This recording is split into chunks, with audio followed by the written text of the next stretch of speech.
This is a big one. We're live at Giant Stadium, sold out as always. The Philadelphia Eagles against the New York Giants, their second meeting of the year. The Eagles won the first one. And this is a big one. 9-3 Giants against the 8-4 Philadelphia Eagles, with the Redskins at 6-6. That's big, and so is this. The temperature is 27 degrees. Winds gusting up to 35 miles an hour, and if it continues to drop before it's over, it could be 10 below zero before this game is complete.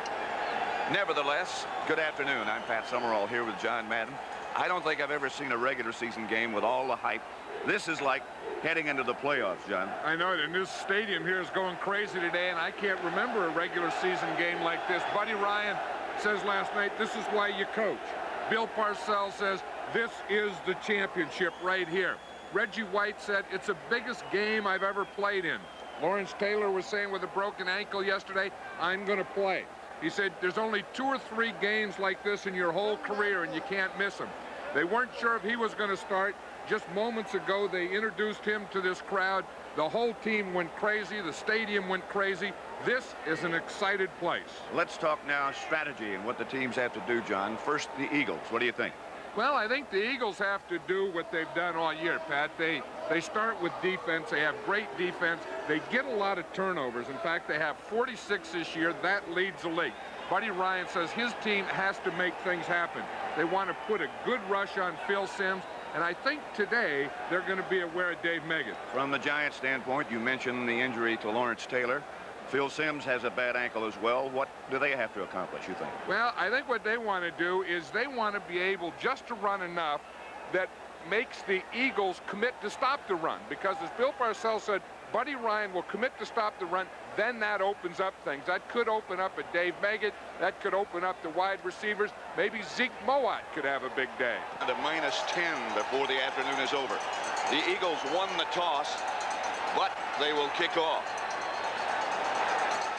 That's just to give you an idea of the severity and the difficult conditions.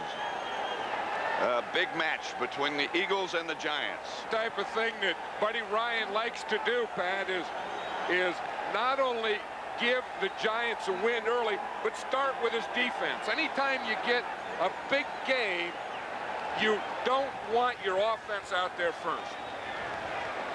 This wind is so unpredictable. I didn't think the ball would be able to stay on the tee.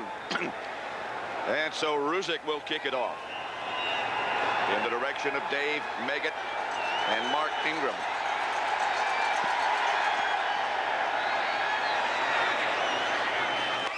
It goes right between them. Ingram back in the end zone, and he stays there wisely. They'll bring it out to the 20. That could have been disaster right off the bat. Elliott and Riesenberg the tackles, Robertson, Moore the guards, and Bardos is the center. Zeke Mowat at tight end. Anderson and Carthon the running backs. Lionel Manuel and Odessa Turner wide, with Ingram and Baker on the field. When they go with 4 wideouts. Now they have 3 tight ends. Anderson left side, and there is nothing there. Clyde Simmons made the initial contact. Here's the defense for the Philadelphia Eagles. White, Pitts, Brown, and Simmons up front. Small, Evans, and Al Harris, the linebackers. And the secondary, ever improving. Jenkins and Allen, the cornerbacks. Hopkins and Andre Waters. 2nd and 10. Meggett is split wide to the right.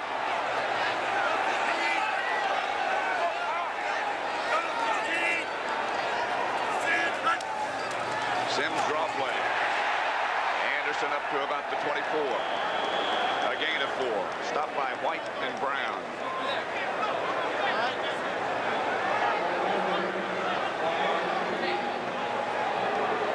Third and 6 is Lawrence Taylor. Buckles up the chin strap. Different kind of individual. That was before he knew he had a broken ankle. Right. Simms under pressure. The ball's loose. And the Eagles' William Frizzell has it. Laterals. Touchdown, Philadelphia. Andre Waters.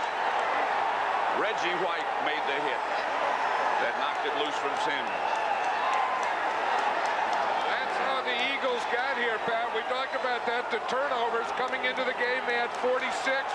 Buddy Ryan says that's what we have to do. We have to make things happen on defense. Watch Reggie White. He lines up on the outside. He's a left end going against Doug Riesenberg. He starts to push, brings that right arm up underneath, goes right by him. He hits Sims right underneath the right arm and knocks the ball out. Reese for the extra point. The Eagles get the first turnover and take major advantage of it. Extra point good, and it's 7-0.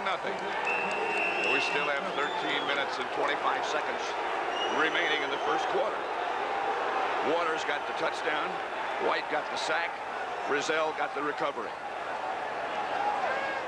And both teams are getting ready. Get him up, watching it! Why don't they just run around them? Wouldn't that be easier? Guys, you want to knock off for lunch or something? Coach, this is some workout. Oh, we want to win that Miller Lite. Not to mention a free trip to the Super Bowl. Just like the ones hidden in specially marked packages of Miller Lite. Coach, we got to get that case. Don't worry, I'm bringing in a secret weapon. It's left to play first quarter. The Eagles take the early lead, 7-0. The sack by Reggie White.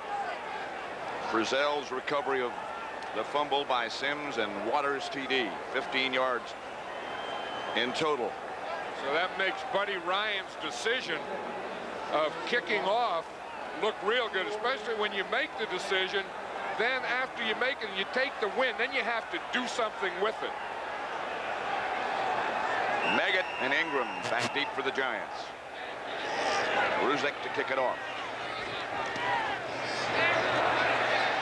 Meggett will handle this one at the 1.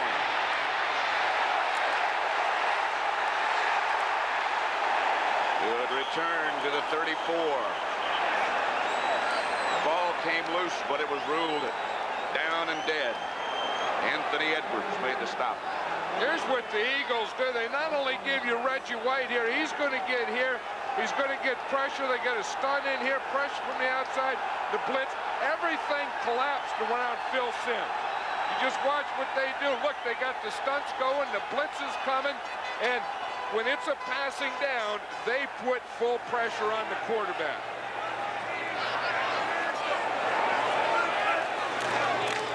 This is Anderson on first down.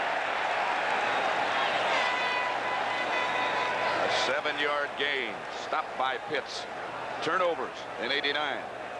I think that's probably the most important stat you have, is not only how many times you take it over and how many times you give it away, but that differential, and that's what the Eagles, they take it away, they don't give it away, and they lead the league in that stat, and that's why they're here to play in games like this. Second down and 3. Giants just inside their own 40. This is Anderson with room. Anderson to the Eagle 45. 16-yard pickup, stopped by Hopkins. That's what you have to be able to do into this win. When you're going in this direction, you have to be able to run the ball.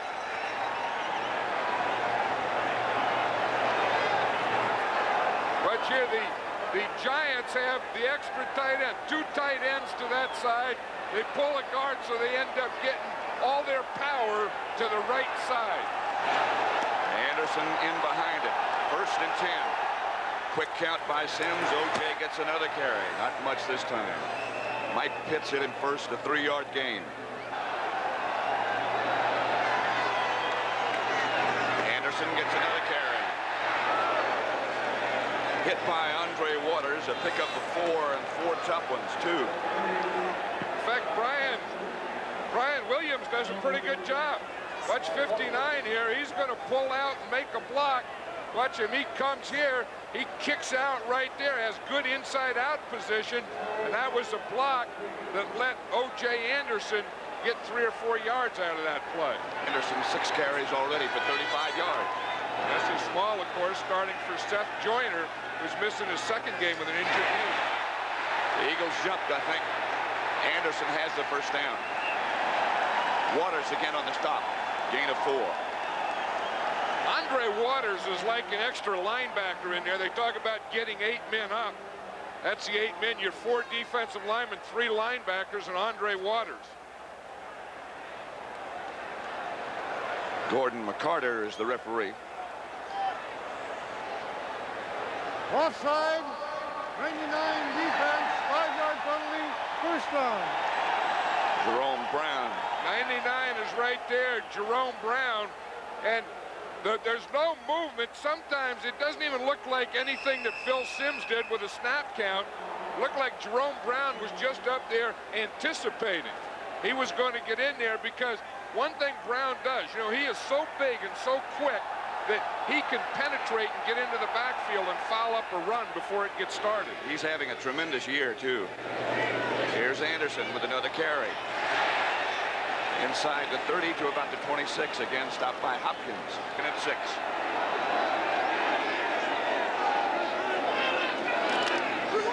Anderson hit behind the line of scrimmage by Mike Pitts. He did well to hang on. Flag on the play. That's the thing that the Eagles do against that run. They're always going to try and get tackle penetration. Yeah, we talked about Brown. That time it's right there. It's Pitts. You see the guard pulls, the tackle comes down, but Pitts beats that tackle. Riesenberg tried to come down on Pitts, but when that guard pulled, boom, Mike Pitts just hit that hole. The flag just fell out of the pocket of one of the officials. No penalty. Sends back to throw it. Batted up in the air, batted away.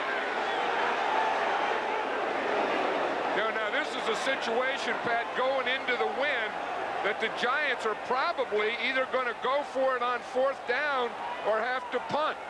See what happens here. He steps into it. There comes the blitzer, William Frizzell.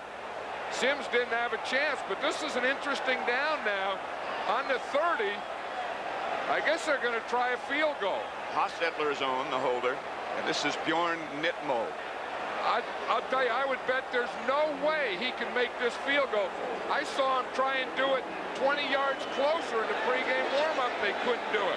48 yards out. Maybe they'll go for a fake. Hostetler, not quite sure of what Bill Parcells wants. He wanted something other than the kick. I still don't believe that he was going to go to kick the field goal in that position. Well, they take a timeout in any case. The Eagles lead 7-0 with 8:45 left to play in the first quarter.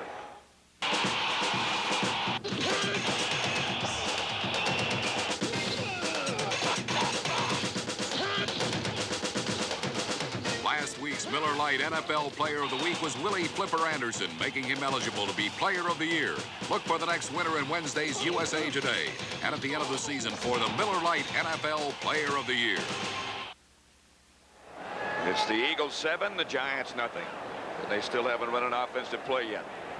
8:45 left first quarter.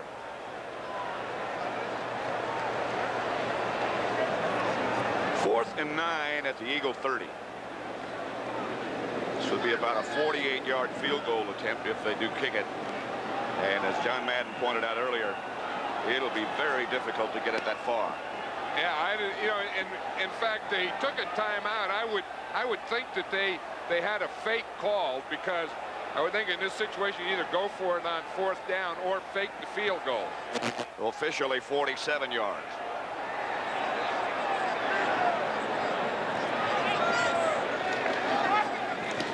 Nope.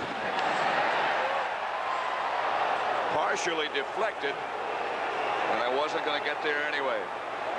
That's like spitting in the wind. You do that, you're going to be wet a lot. Number 56, Lawrence Taylor, playing with a broken ankle.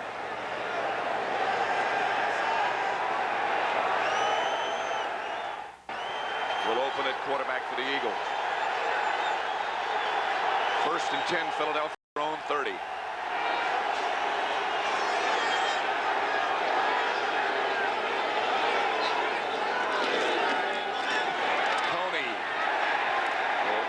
Side for a couple of yards.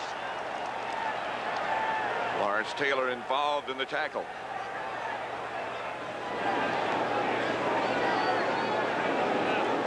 It's the offensive line for the Eagles. Reeves, Shad, Alexander, Solt, Ron Heller, the tackles. Keith Jackson starts at tight end. Byers and Tony, the two runners. Chris Carter and Ron Johnson, the wide receivers. They both come to the left this time. 2nd and 7. Byers split out wide to the right. And off to Tony. A gain of 6, stopped by Terry Kennard. An assist from Pepper Johnson. Here's the Giant defense. They play 3 up front. Eric Howard in the middle, Washington and Marshall the ends. Banks, Reason, Cooks, and Lawrence Taylor, the linebacker. Collins and Williams, the cornerbacks. Kynard, Kennard, and Guyton, the two safeties. 3rd and 1.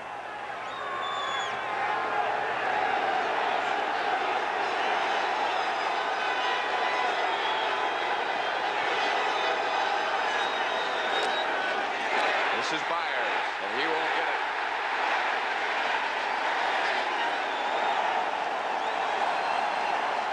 He gave it a little surge right at the end of the play, but he still didn't get it. Well, a couple things interesting. The Eagles decided to take the win. They're only going to have it in the first quarter. I think if you have it, you have to use it.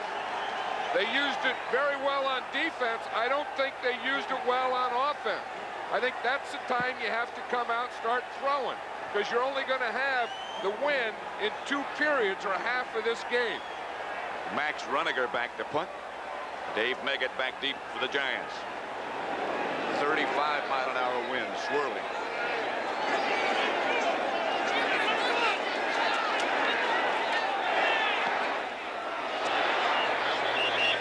There's a flag back close to Meggett.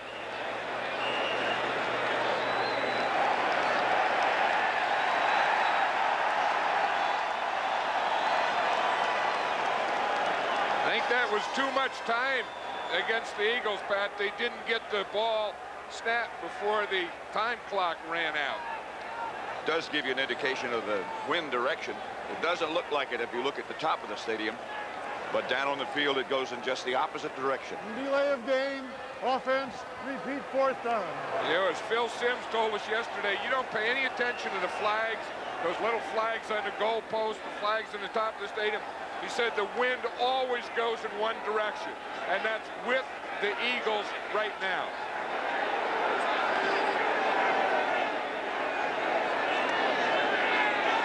Runiger is coming out of there with it. I don't think he got the first down. It's going to be close. Roussan tripped him up.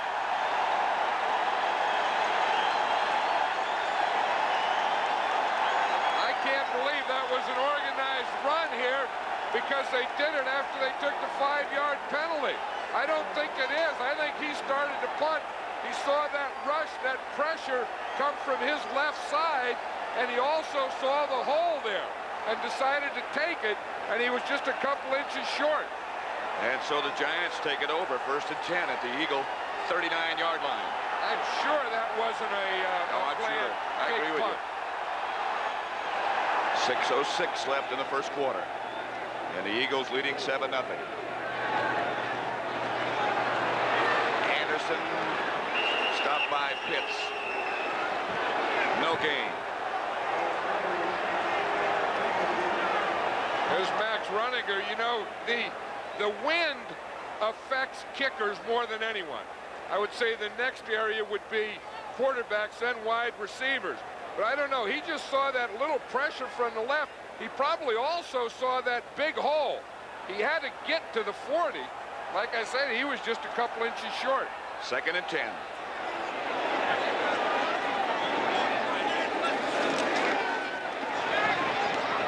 Sims has it picked off by Clyde Simmons.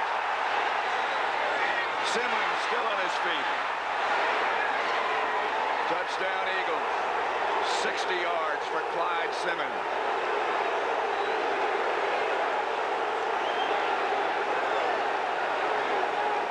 You know, Phil Simms is playing or throwing with gloves on today. He has done that before, but that ball looked like it just stuck to the glove because he threw it right to Clyde Simmons. And this is a heck of a run that Simmons makes. Watch the ball again. It looks like it could stick to the gloves. You see him pump, and then he just brings it down. He just throws it right to Clyde Simmons. And then that Eagle defense, again getting another turnover. Boom, they get the ball whap. They change right to offense. Reese for the extra point. Which is perfect. And it is 14-0 with 5:15 left to play in the first quarter.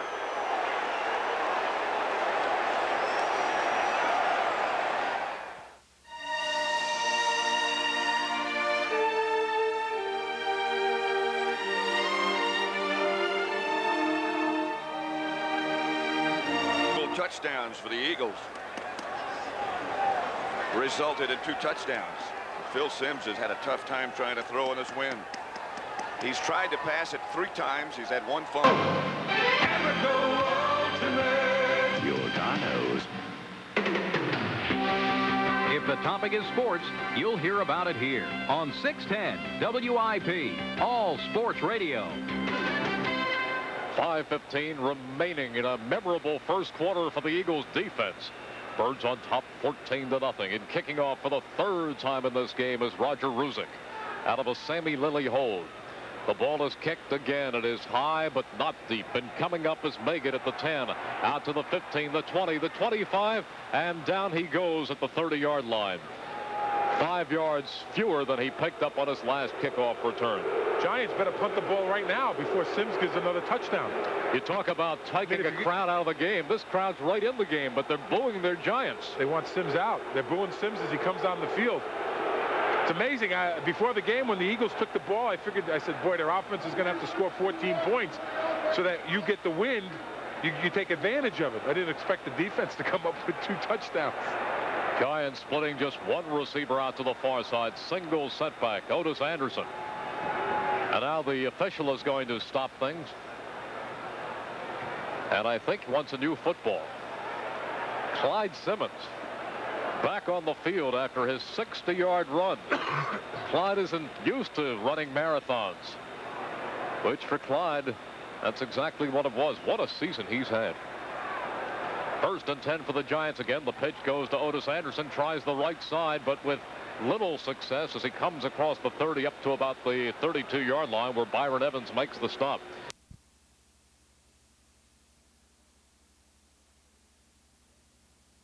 Get that big push. 3rd and 7. Ball at the Giant 33.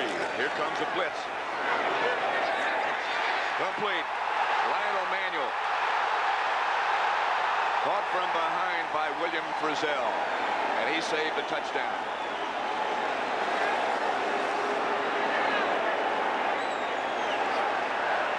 Hey, here's the pressure on the quarterback. This is what Phil Simms has to go through. He has to throw through that, and he does. He makes an excellent throw out there to Lionel Manuel. He was on Izell Jenkins. Jenkins misses the tackle there. And, of course, in making the moves, Frizzell catches him from behind. A gain of 24 yards.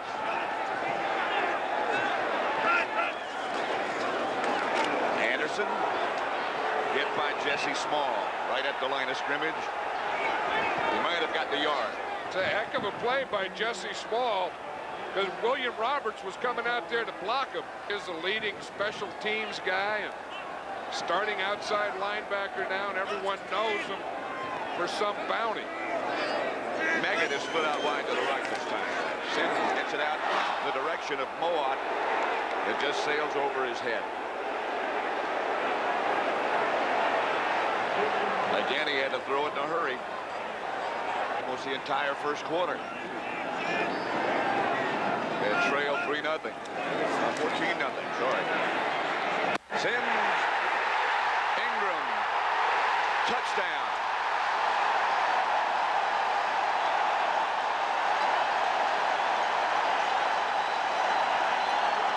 From 41 yards away.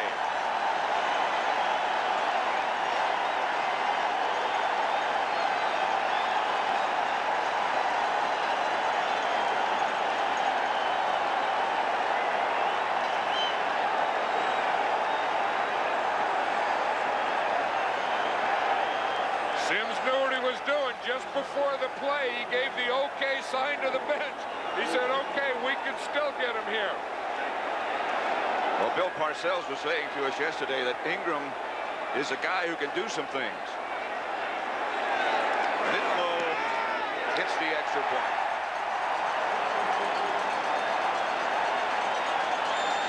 (14-7) now with 2:08 left in the first quarter.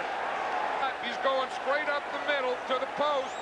Bill Sims makes a nice throw. Andre Waters comes across, misses the tackle. See, this is what it is here. You see, here he is. He's just going to come straight up here and make a post move in here. They got the Eagle defense spread out. You see, they start a inside coverage. Ingram just runs right by the inside coverage. Waters finally gets over and misses at the 5. Bill Sims read that coverage perfectly. They looked like they were going to double. The double ran by Ingram to the outside guy. That left the single coverage. This is a quarterback after something good happens to him, after all those bad things that happened to him. You know, the guy they went to double out there where they left Mark Ingram on single was Dave Megan. He can cause some things to happen. Well, and he did in the first game. Remember that? And the Eagles even admitted that they didn't know much about Megan. He kind of surprised them, but he won't today. Mark Higgs is the man in the middle for the Eagles. Bjorn Nitmo's kick is a line drive. And Higgs finally manages to pick up. And a flag on the play. A 15-yard return.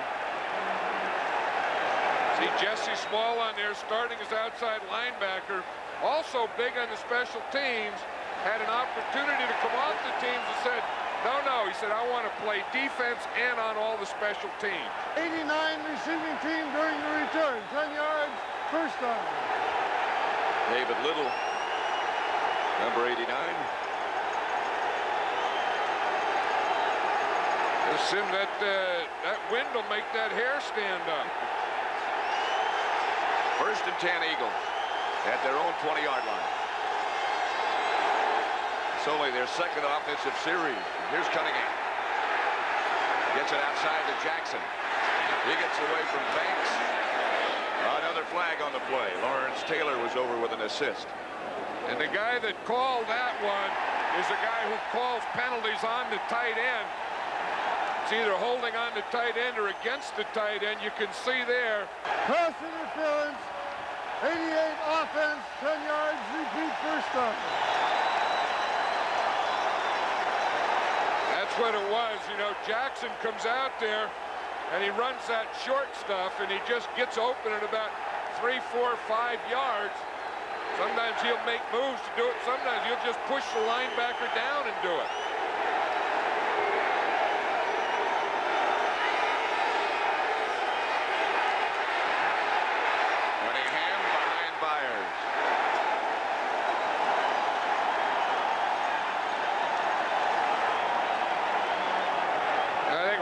Taylor is just taking himself out. They say that they didn't substitute for him, but he has just taken himself out on that last play. Today it's can he play and how long can he play and how well can he play. Second and 20. Here's Cunningham. Chased by Washington. He gets it to Jackson. Greg Cox made the stop. That's the thing that Cunningham gives a football team. That's the thing that you really can't defend. The Giants wanted to flush Cunningham to the left side away from Jackson. But you really can't control that because you don't know how he's going to react. You see, he reacts. John Washington has containment. He just can't catch him. But the thing they worry about, if he runs to the side that he has Jackson, then that gives them double jeopardy. He's going to put it up again. For Ron Johnson. Underthrown but complete. Terry Kennard was back there with him, a pickup of 32 yards. This is the type of thing in this kind of game. Sometimes you can just throw those things up. Look at that ball. It looks like a knuckleball. And again, the receiver just sees it. He comes back. There were really two guys there. Ron Johnson makes the better adjustment on it. I would think this is a smart thing. The Eagles are taking time out now. There's only 17 seconds left in this quarter. So they want another play or two with the win. And I'll guarantee you this is 100% different going this way than it is the other way. It's almost impossible to throw the other way, although Sims threw a couple of strikes to get the Giants touchdown. Cunningham 2 out of 3.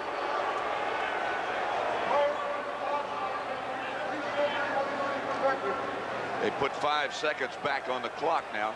I think that's what Cunningham was talking to the official about.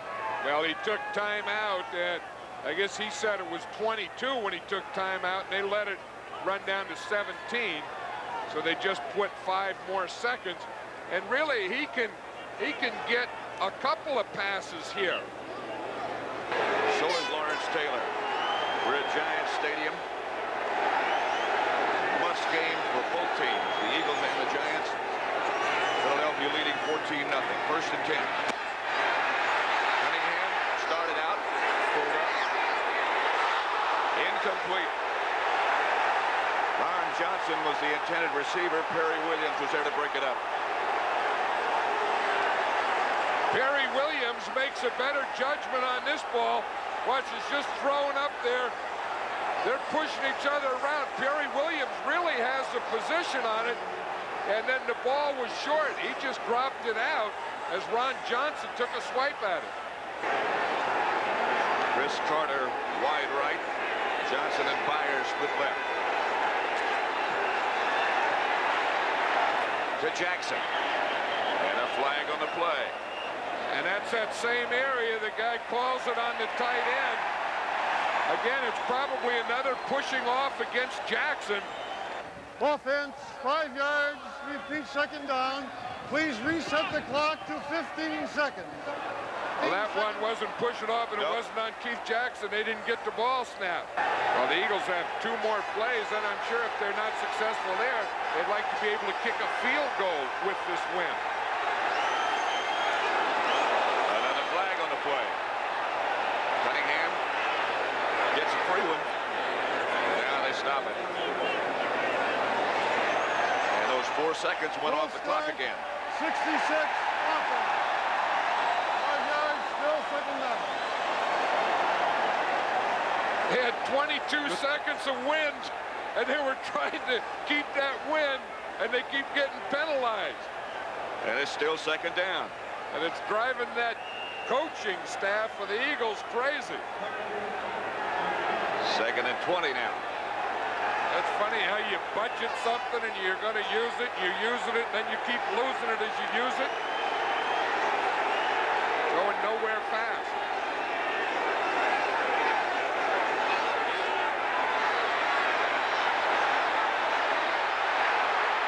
All kinds of time for Cunningham out of bounds by Adrian White.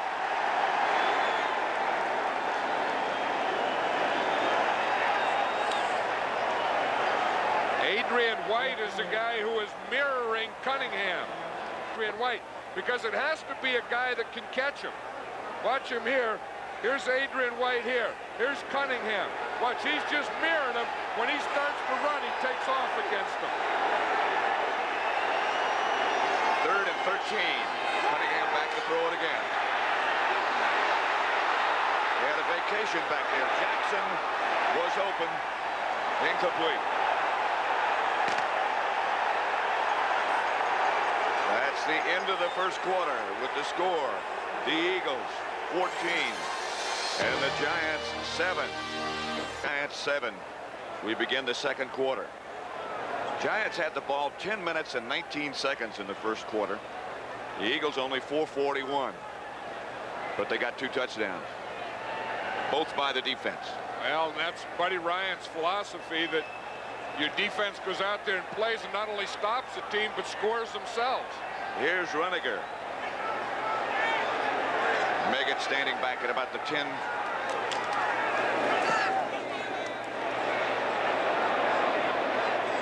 Takes an Eagle bounce. And Terry Hogue downs it at about the 5. A 25-yard punt by Runiger. It's at their own 7-yard line.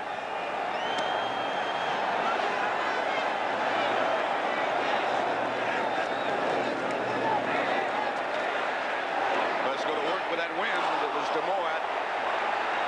Knocked loose by Jesse Small. Anderson draw play.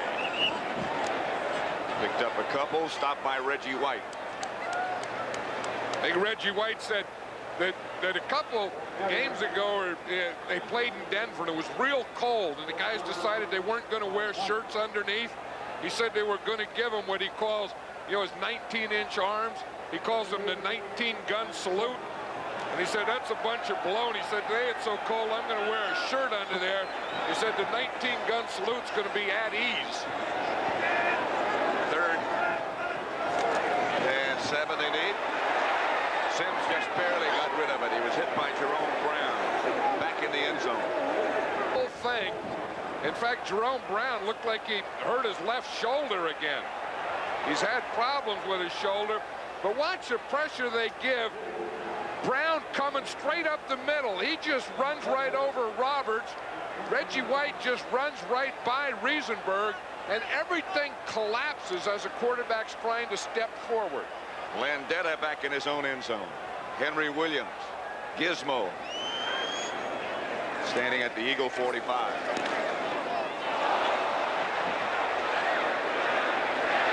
Takes a great giant hop.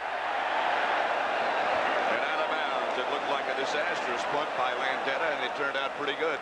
53 yards, in fact. So just under 14 minutes left in the second quarter.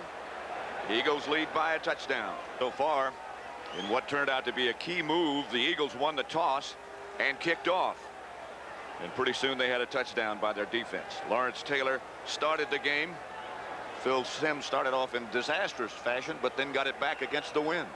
And I think it's going to be that type of game. When these two teams play, they play the first half and they kind of feel things out.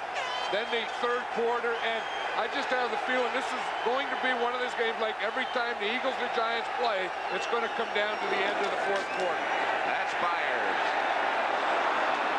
Stays on his feet and picked up 6 yards. Myron Guyton made the stop with John Washington. One thing the Eagles feel, if they're going to run, they're going to run to their right.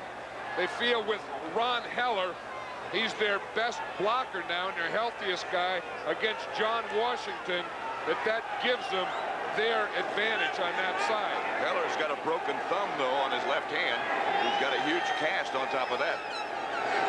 In fact, he has to have surgery on it. After the game, they're going to put some pins in it. That was Tony. Eric Howard was the first Giant there, a loss of 1. One thing, and I've always said this, if you're going to run, you have to get the nose tackle block. And that's all a nose tackle does, is hang in there and take on that run in the middle. Put his chin strap on, so he's in the huddle and going to try it.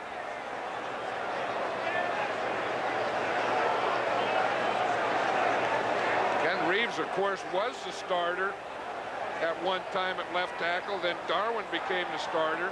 Looks like he's already got a brace on both knees. Most of the offensive linemen do in some fashion. I think that's smart. I think that whether you have an injury or not, I think as a preventive thing, especially for offensive linemen, they should all wear knee braces. 3rd and 6. Both Darwin and Reeves went to Texas A&M at the same time. Now they're roommates on the road. Yeah, we're talking about Ron Heller, the other tackle, playing with the cast on the left thumb. They didn't have time to do the surgery, so he could play this week, so they're going to put pins in it tomorrow. On 3rd down now. Outside Jackson, and he'll have the first down. defenses get open. Bill Parcells. 1st and 10.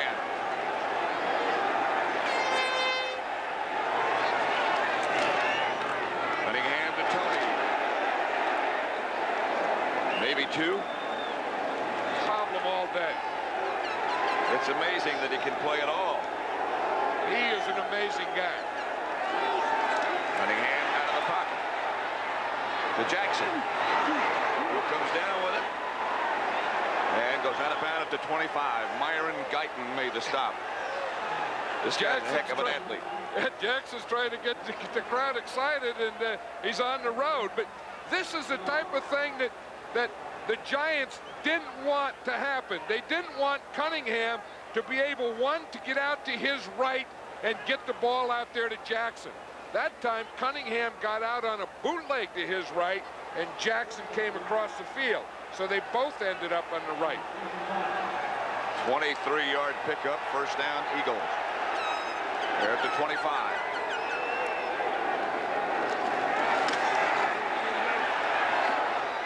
Picked off by Pepper Johnson.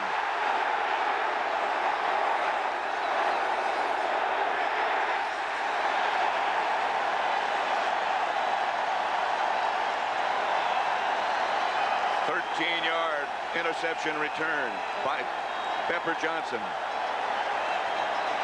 That's his 3rd interception of the year.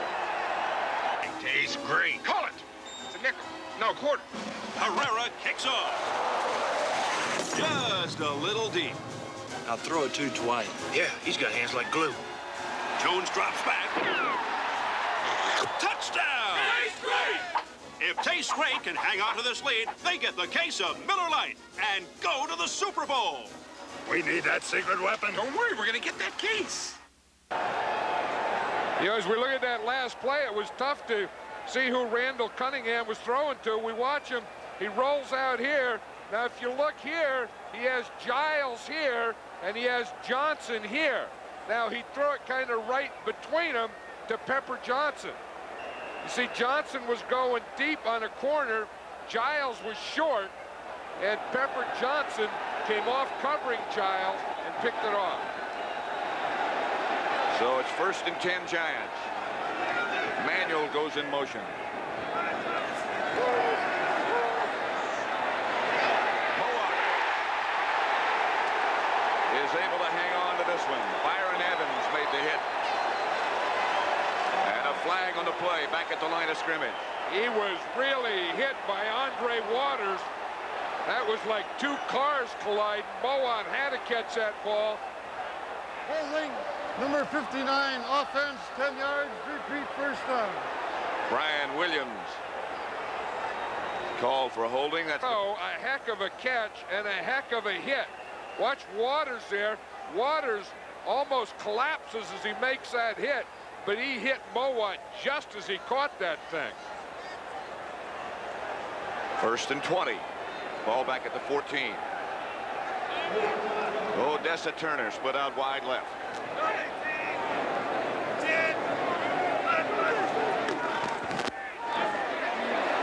Ball was deflected again. Howard Cross was the intended receiver, a rookie tight end. But one of the Eagle defenders got a hand on it again. Picking at 20 now. Fake draw. Pass is picked off. Eric Allen. And the Eagles get it back to the 30. Odessa Turner brought him down. That was the same thing. They had Meggett out there, and they got him out there, but they didn't have him cut. See, here's Meggett here. This is a matchup they're trying to get. But in bringing Meggett into here, then they pick up the other corner coming over here. They were trying to get these 2 guys, but they don't stay man-to-man all the time. Now watch Meggett coming from the outside, coming in here. Now watch Eric Allen becomes free, and he comes over. Sims didn't look at him. Sims didn't see it. He was watching Meggett on Waters. That is Eric Allen's 8th interception of the year. He leads the NFL now. Handoff is to Tony. Behind the line of scrimmage. No gain. Pepper Johnson, John Washington. You know, interesting thing. The Philadelphia Eagles players voted the offensive, defensive, and special teams MVP this year. Who would you think the players would vote as the offensive MVP? I would guess Cunningham or Jackson. Yeah, that's what I would think. Or maybe a Keith Byers who has 50 catches. Anyway, it's the old right tackle, Ron Heller. Number 73 was chosen as the Eagles MVP. That's a heck of an honor. Really? That's Byers. Byers gets down to the 20. Stopped by Kennard and Taylor. What do we got here? For the initial contact. This is what an ex-Ohio State runner runs like. You run in there and you never stop those feet going. And if there's a spinner or something you can do, you do that. Then when someone comes to tackle you, you just give them the shoulder. You see who was in on that tackle? They all the way across the field. Lawrence 56. Taylor. 61. Eagles out in a hurry. Third down and about a yard.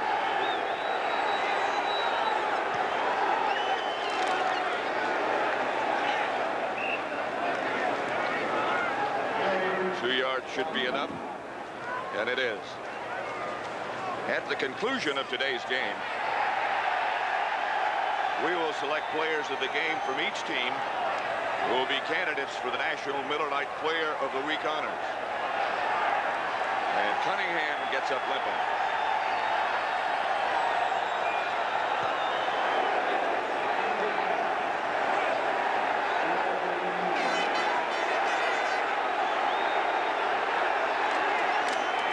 Tony to about the 15, again stopped by Washington, a gain of 3. You know, Cunningham is still limping out there because I was going to say this is an area where the Eagles are having trouble, where they come back and have trouble getting in from the 20-yard line. Let's watch that last play. See, it's a quarterback sneak. Cunningham hates to run quarterback sneak. You can see why. Yeah, I mean, guys just pile on you. But this is an area where he's very successful running from, and I don't know if he can. Second and 8. Byers stopped by Leonard Marshall. The hole closed quickly.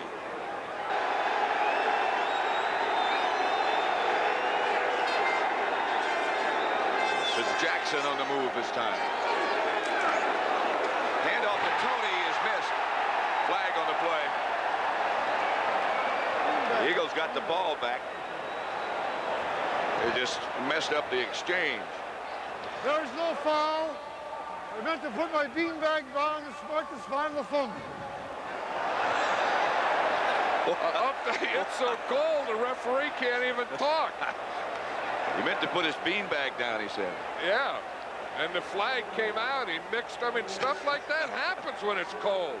You know, you go for your beanbag and you come up with your flag. You think one thing's another. Ruzick from 35 yards out, and it's going to be tough. It's good. That was an amazing kick because we really saw him try that in the pregame warm-up. 17-7, the Eagles lead it. A little after that quarterback sneak. Not to ask him to do it again. You know, in the pregame show, he was talking to Brent Musburger. They had him down there on the side, and he darn near blew away. And he was saying, it's windy here, it's moving me. Line drive kickoff. Mark Ingram finally tracks it down.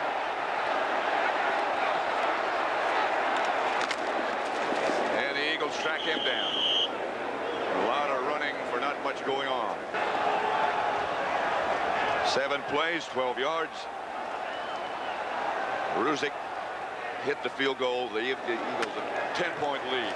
Lewis Tillman is the ball carrier this time. A pickup of 2. One thing about that Eagle defense, that they're so big and strong that they give you the strong pass rush and the strong against the run. And this is the guy that's the key to the whole thing, Reggie White. Like Buddy Ryan was talking last night, and he said, it's simple. If they can block Reggie White, they can win. And if we can block Lawrence Taylor, we can win. Yep. You can see right there, he's on the right in the middle of the screen. You can see his left knee there is starting to collapse.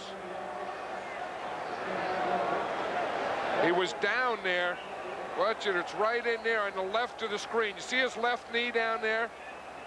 And then he's getting pressure on the knee as the knee is bent, and he's getting blocked over the top.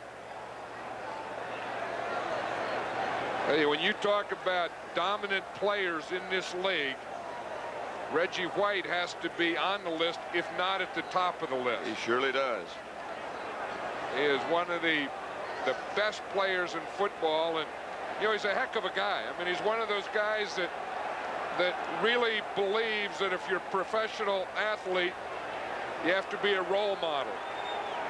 And he is a guy who lives life and enjoys life and always tries to be a role model for kids. He got them covered up today. He got the sack that led to the Eagles' first touchdown. Knocked the ball loose from Phil Simms. And he gets penetration on every play. He just caves things in. Steve Kafusi has taken his place. Simms back to throw it. Ingram again. And he whirls down to the Eagle 41. Andre Waters finally brought him down. A 20-yard pickup. This was a guy Bill Parcells said. He said, we got to get the ball more to Ingram. Said there's two guys that can make plays for us, Mark Ingram and Stephen Baker. He said, we just don't get it to him enough, and we have to today. That's it. This is Tillman. And he's hit behind the line. Jesse Small there to bring it down. For an NFL update, let's take you back to our New York studios and Brent Musburger. The Giants, but it might have taken something out of the 49ers, too. Atlanta, inside of 2 minutes, has jumped ahead of the 49ers on that TD pass. 5:40 left at Giant Stadium. 17-7, the Eagles leading. Second and 11.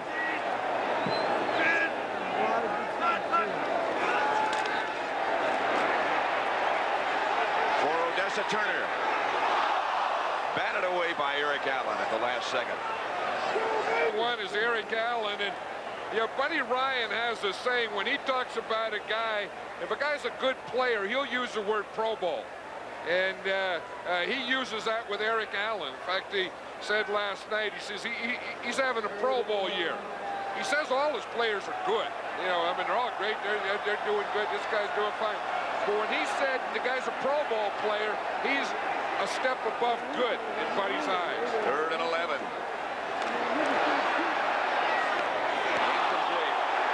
Intended for Lionel Manuel. Isaiah Jenkins had that good coverage that time. Yep. Better take advantage of that wind while you can. Well, and then his thinking has to be here that he's inside the 50. If he doesn't make it, at least the Eagles have to go into the wind. I don't know if I would make that drastic a decision this early in the game. The Giants only had 10 guys on the field. That makes it a little tougher. They were in a 4-wide receiver formation, and they only had 3. Lionel Manuel wasn't on the field. And he only missed a couple of plays.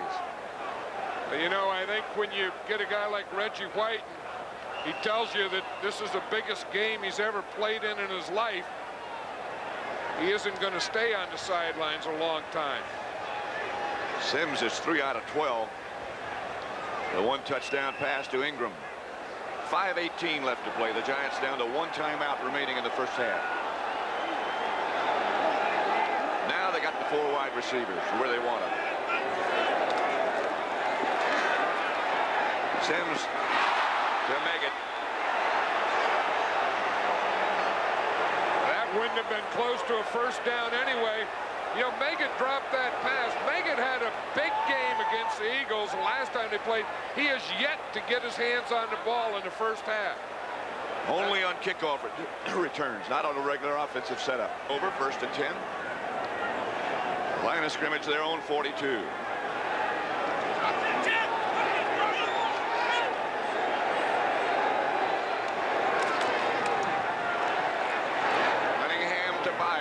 Right up the middle.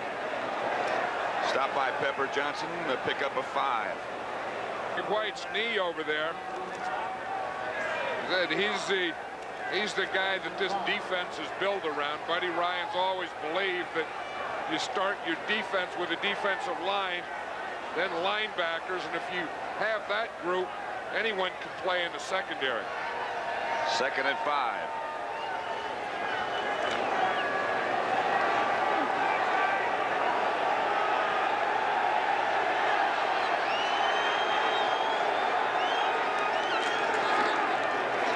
Tony, and he breaks out of the pack, and we'll have an Eagle 1st down before he's finally stopped by Myron Guyton. Says he hates to run it. If it's called, he just lets Tony run it. It's just straight up the middle. It's the old pick a hole. You hand it to the back, you run him straight up the middle, and he picks a hole. Byers was telling us last night, there's no one that does that better than Anthony Tony. So if he calls it and I'm in there, I always let him carry that one. That's Tony again. This time, not quite so successful. Eric Howard is the man who made the tackle. Mission with 3 minutes and 5 seconds left to play in the first half. Cunningham gets it out to Jackson, who loses the handle. Giants have it. Pepper Johnson.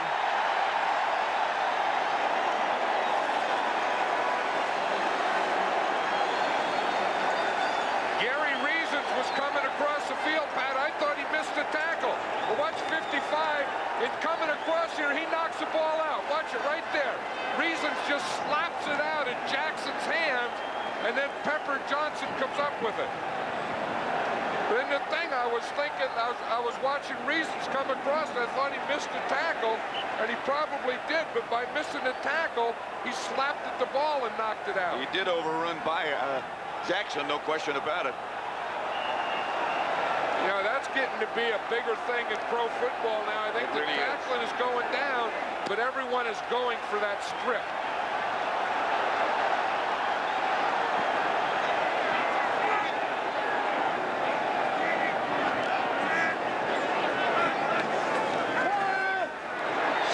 Chase, but he gets the ball to Tillman. Byron Evans finally knocked him out of bounds. Sims under heavy pressure again from Clyde Simmons. 2nd and 1.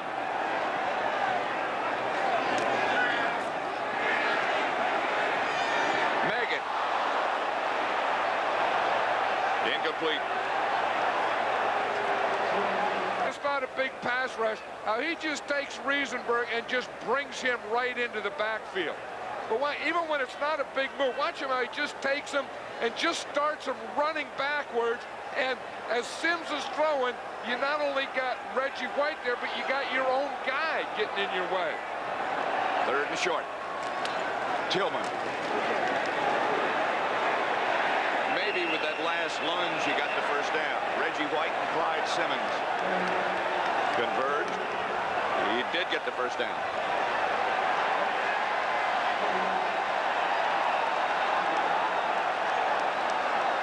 You know, the Eagle defense, most of the guys are wearing those black shoes. It's an interesting thing. I was watching now, the Eagle coaches are wearing them. Buddy Ryan's wearing black shoes today. This has to be a big one.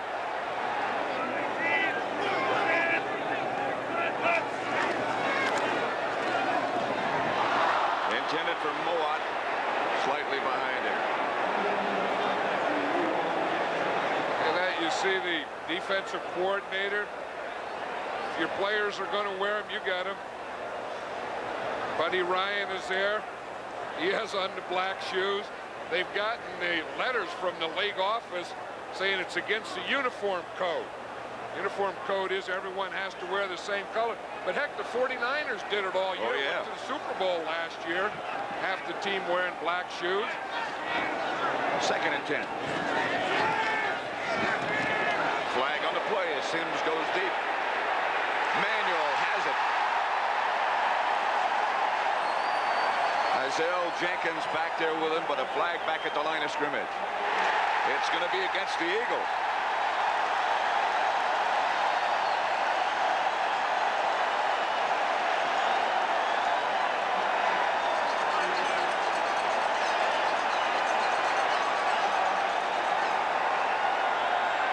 That was a heck of a throw. Personal foul, unnecessary roughness, illegal head slap, 99 defense. Half the distance from the dead ball spot, 1st and goal. That's right there. That's going to be a illegal head slap to the head. You see it right there by Jerome Brown. He takes his right hand and slaps Bart Oates in the head. And we get the 2-minute warning. Here's Lionel Manuel here. Here's Isaiah Jenkins. And watch what happens here. It's going to be a double coverage thing. You see on top, here's Jay, he lets him go. Now here's the safety for Zell. He takes a bite on Moad here, and that lets Manuel get behind Jenkins. See Frizzell here? Now right now, he looks in there, then by the time he turns back, it's too late. And it brings up 1st and goal from the 6-yard line. Heck of a throw by Sims.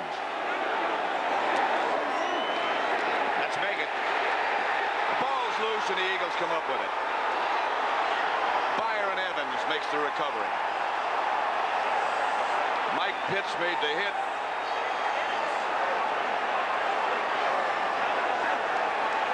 The Giants had their load offense in there, 3 tight ends. So you know that was the side they were going to power. I'm surprised that they put a power formation in with a small back like Megan. I would think you would put a power formation in with a power running back. Watch the play. You see over here, you got the 3 tight ends on the right side there. Seeing they're all power, all blocking man. But again, you got the rookie running in there. You know, and I think that's the place that you need an Otis Anderson. That's the 4th turnover by the Giants. They only have 1 timeout left now. The Eagles have all of theirs. Beg your pardon, the Eagles only have 2 left. A minute 42 in the first half. Yeah, but the Eagles are doing the thing that got them here. I mean, they have this lead of 17-7 because of the turnover. You say the Giants are giving turnovers. Buddy Ryan's saying, we make turnovers. Most of the time, if Buddy Ryan's involved in the coaching, you get some turnovers. Among other things.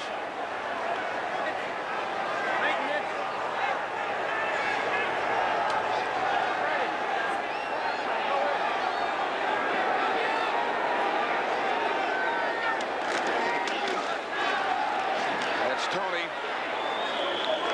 gets a little bit more room and an Eagle first down. You know, the interesting decision is going to be at halftime for the Giants and Bill Parcells. It's going to be their choice. Do they take the win in the 3rd quarter? And when you're down 17-7, maybe you can't wait to get the win in the 4th quarter. It'll be a difficult decision, though. I think that was a big, big turnover, that last one. I think had they gotten in there and scored, they could have taken the win, put the Eagles with the win in the 3rd and kept it for themselves with a 4th. But it's hard to do. I don't know that they can now. When you're down by 10. That's Tony again. Stopped by Eric Howard, picked up 2.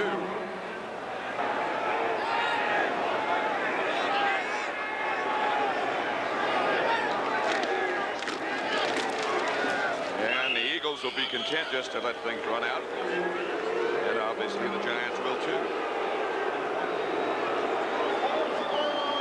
No, now they take a timeout. No, the Giants can't. Yeah, the Giants can take a timeout now. So with 7 seconds to go, they do that. They lead by 10. Went on 4th down and only had 10 guys on the field and had to burn a timeout there. That really hurt him in this situation. The other time, earlier, right, it was 4th down and they had to call a timeout.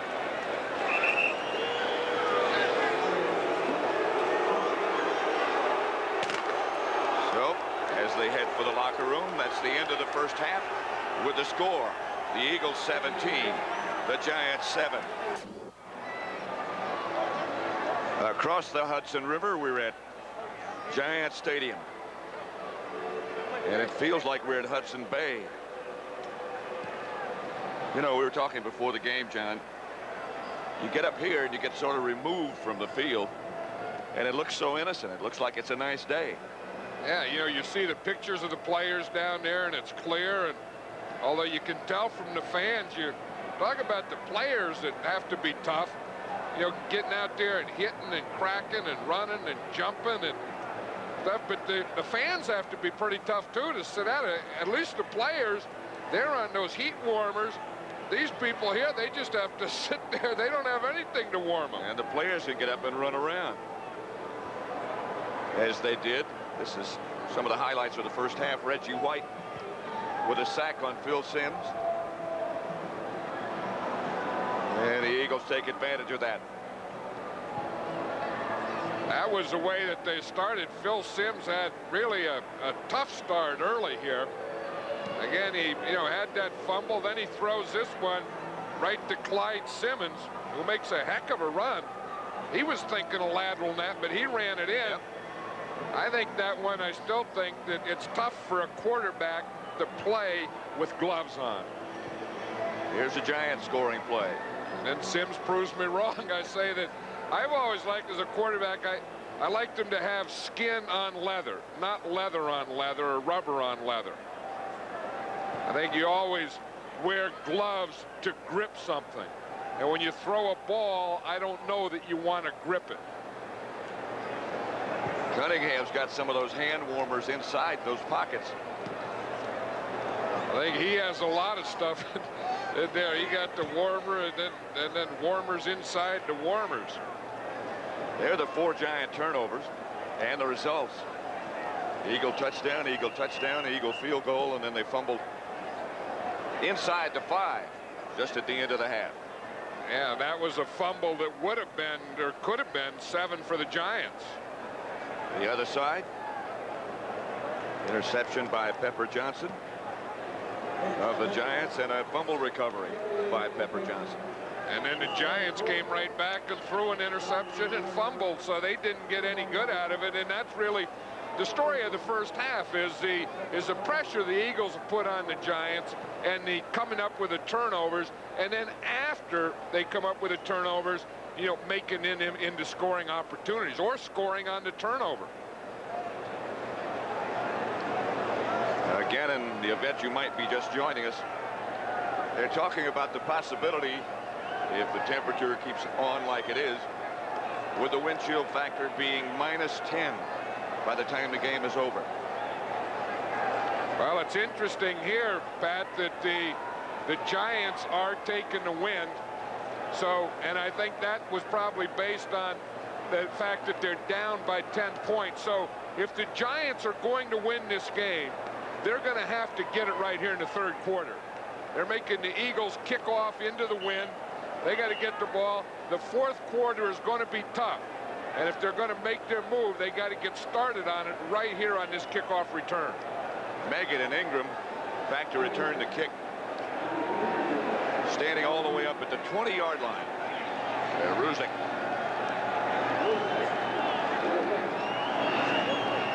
Ready to start the second half. 17-7 Eagles.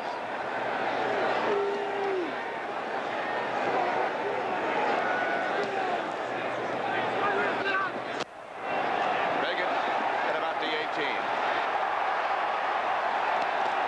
Outside the 40 to about the 43. David Little made the stop, but a 25-yard return by Meggett.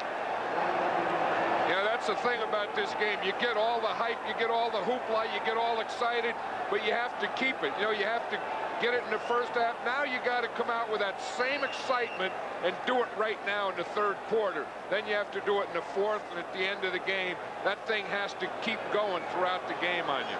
And as you pointed out, it's going to be difficult to do anything in the fourth quarter with the temperature dropping and the wind just as strong.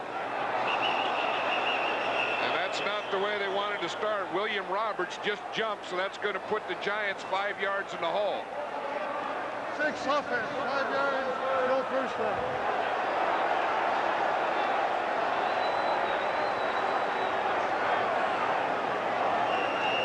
Opening moments of the second half.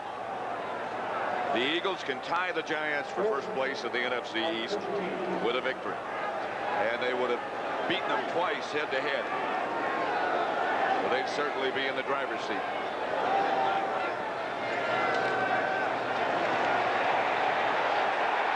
That's Ingram, and he's got it. Lionel Manuel, sorry.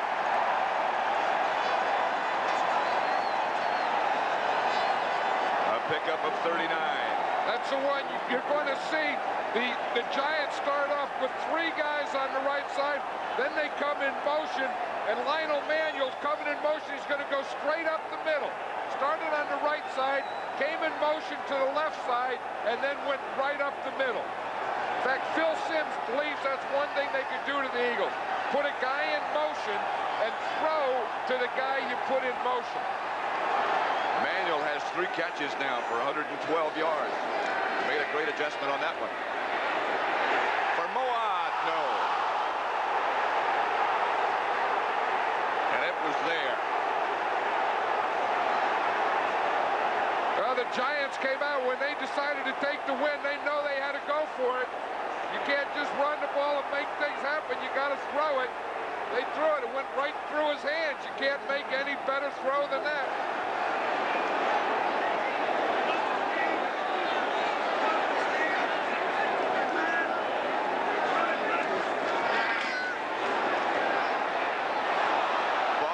In the air again. And a flag on the play. Lionel Manuel was downfield, and Isaiah Jenkins really hit him. Now, I don't know that that's what they're calling, because that was beyond 5 yards from the line of scrimmage. Manuel was a move man going downfield, and Jenkins unloaded on him. And that's the guy that I think Phil Simms was trying to throw to. And the Eagles are saying, I'm sure that the ball was deflected. And so once it's touched,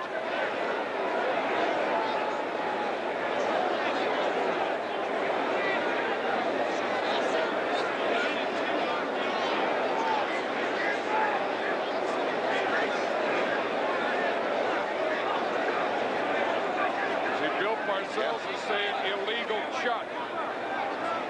Illegal contact, number 46 defense. The fact that the ball was tipped has no bearing on the foul. The foul occurred before the tip. See, now it is a motion, guy. Now watch it right there. See, right there is where Isaiah Jenkins hit Lionel Manuel, and that was the guy that Simms was going to throw to. It was the same type of pattern. Started in motion, came across, and then he hit him. and he said, Gordon McCarter, said the fact that the ball was tipped has no effect because the contact took place before the ball was touched. Reggie White is the man, by the way, who deflected the ball. Flag on the play again. And the pass is picked off by Eric Allen, but the Eagles were offside.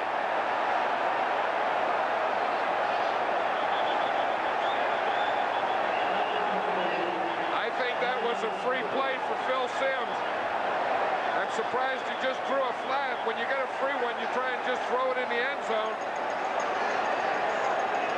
That could have been the play, though, that iced it for the Eagles.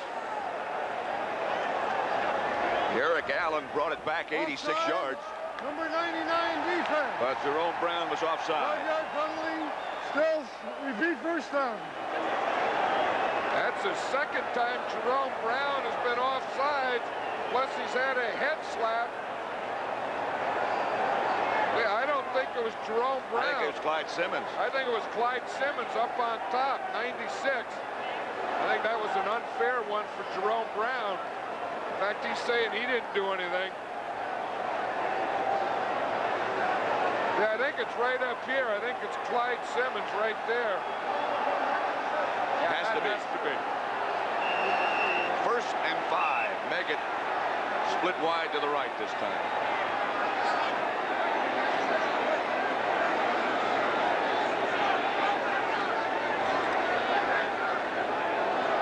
They had that marker. They had it up 6. They gave him 6 yards on the penalty.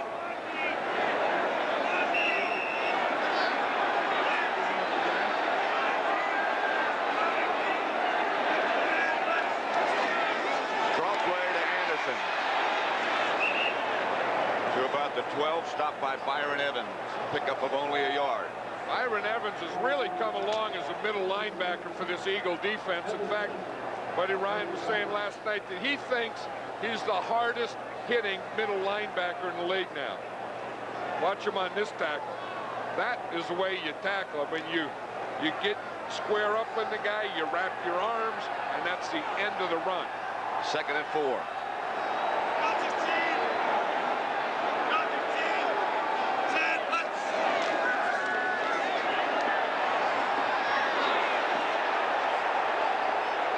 Sims threw it to the photographers.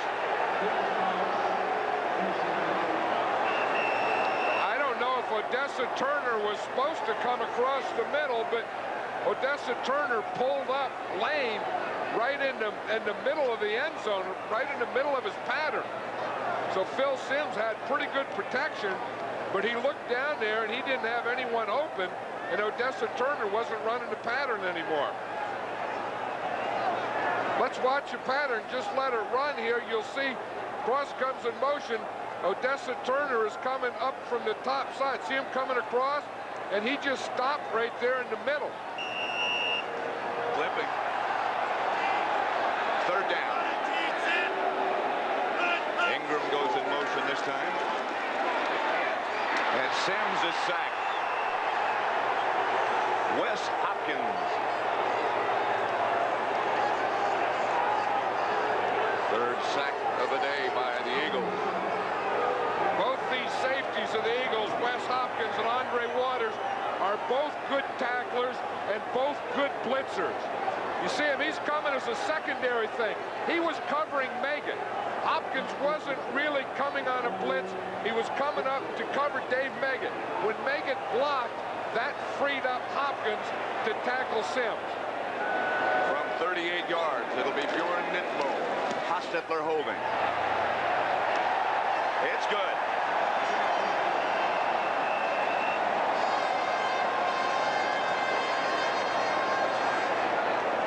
So it's 17-10 now, the Eagles lead, with 12:39 left in the third. Grab a bucket and mop. Scrub the bottom and top. There is nothing so clean as my burger machine. With a broom and a brush, clean it up for the rush. Before you open the door, or to shine on the floor. When we finish one then, start all over again. Tell me, what does it mean? At McDonald's it's clean.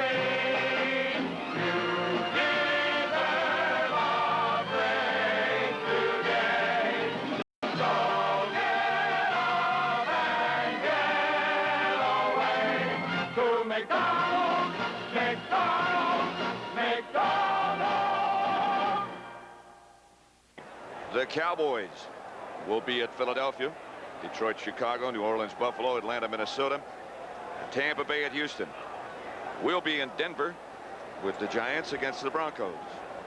Also late, Phoenix at the Raiders. Set to kick it off for the Giants, Mark Higgs back deep for the Eagles. He'll take it at the 5.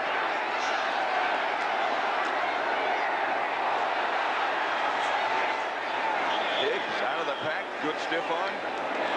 Nitmo in on the tackle. Well, you know, all that talk about bounties and stuff, Nitmo said, he said, that doesn't scare me. He said, I'm just going to go in there and go against them and stick my head in there. And when I heard that, I was wondering, where are you going to stick your head? Maybe this is it. He just stuck his shoulder in there, got the legs behind him.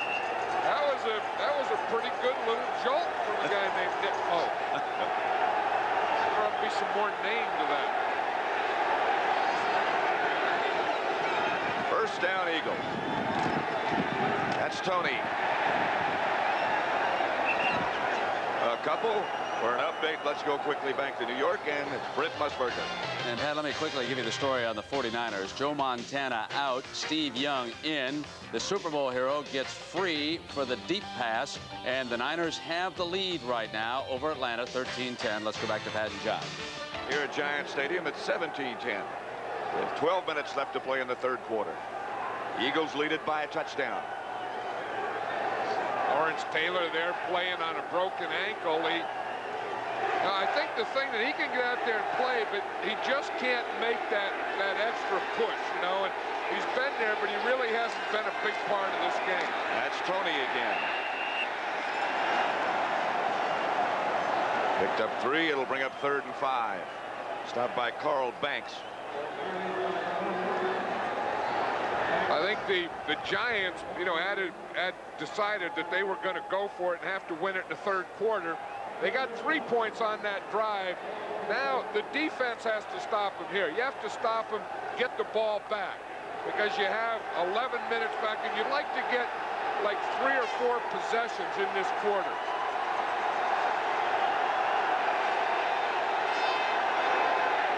They're coming after Cunningham.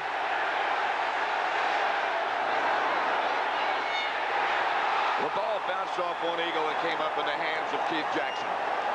It bounced off Byers, I believe, or Chris Carter, and Jackson came up with it. That's right. It bounced off Chris Carter. Again, Cunningham is really dangerous when he rolls out. He's throwing to Carter, and it hit Carter in the coverage at the same time. That was Sheldon White there. And it came off Sheldon White and Carter, and Keith Jackson was there. And they come up with a 33-yard gain as a result. And I'll tell you, in this situation, going into the win, that's a big, big play. Jackson has 5 catches now for 99 yards. Cunningham fakes to Tony. Gets it outside to Byers. Stays on his feet. And Byers is still rambling.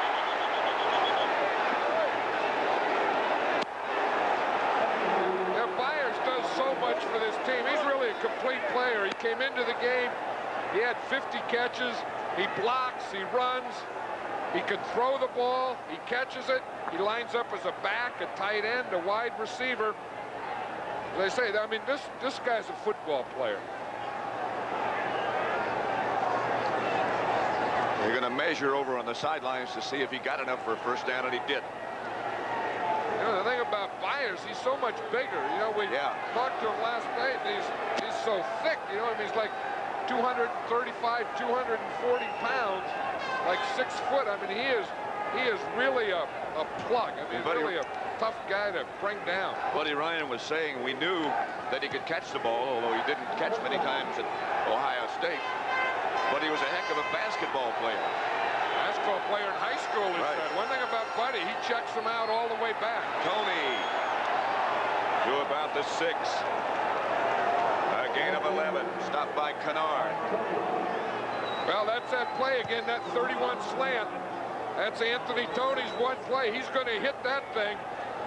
But they're just going to take that straight up the middle. Boom, man blocking. You find a crease and a pick a hole. They just gave him a little crease between the nose tackle and the end. Marshall knocked him out, and Anthony Tony hit that hole. First and goal from the 6. But the big plays were the 2 running passes by Randall Cunningham.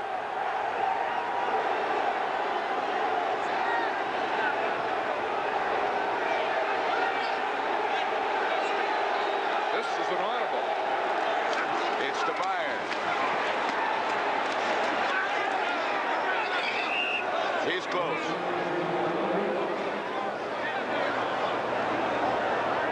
Banks finally brought him down. You see that? This was an audible, and Cunningham saw something. He had Byers at the fullback instead of Tony, so Byers got to run the play that Tony usually runs. I guess that ball didn't break the plane of the goal line. But boy, had he got, you see, the one thing you got to do is you got to protect it, and you're twisting. He reached out with his right hand, but the ball was in his left. He was about a foot short. Here's Byers again. Tony behind Byers. The Eagles signal touchdown, but none of the officials have as yet. No, they didn't. This isn't a touchdown.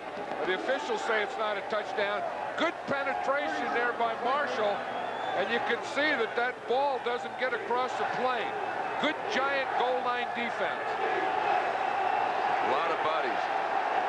Yeah, this is what football's all about down here. Leonard Marshall does a good job of penetration and getting in there low, and Tony can't break the plane with the ball. 3rd and goal.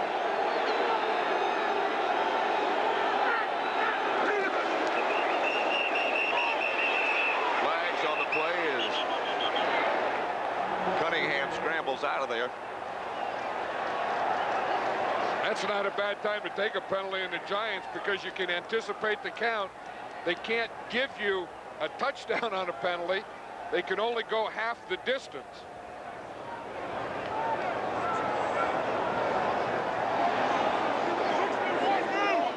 Now again, did the Giants jump offside, or did Eagles' movement make them jump offside?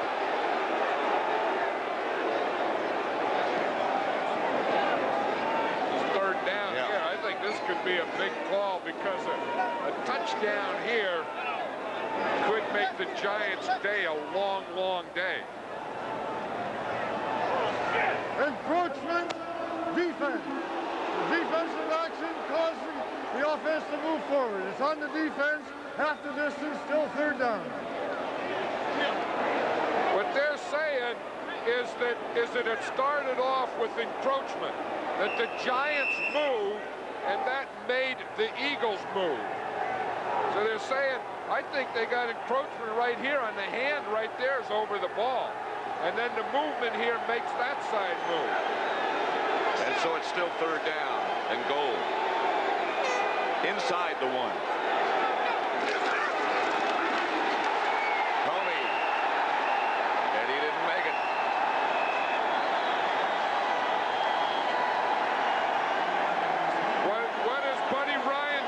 This is a tough one. You've had 3 shots down there and you don't make it.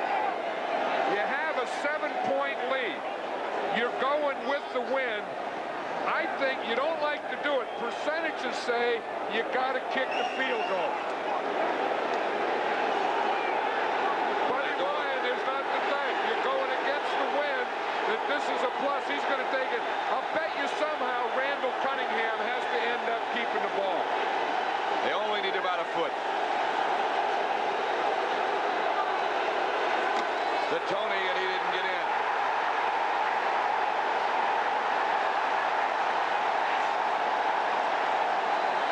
He didn't make it.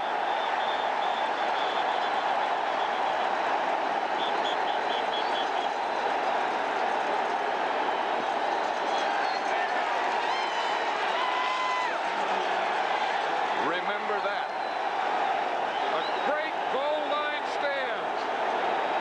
As a coach, you know, emotionally you want to go for it. The percentage play is to kick the field goal, get the 10-point lead, especially when you're going into the win. Big play by Johnny Cooks. Big play by Steve Diassi, excuse me, 99. No one blocks him. He makes the hit, and that's the end of the run. Anderson just barely gets out of the end zone. Stopped by Mike Golick.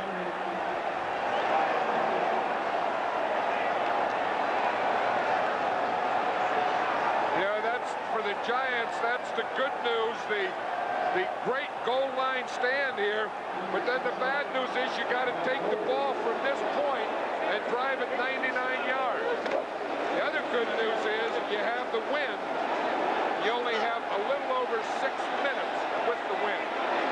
2nd and 9.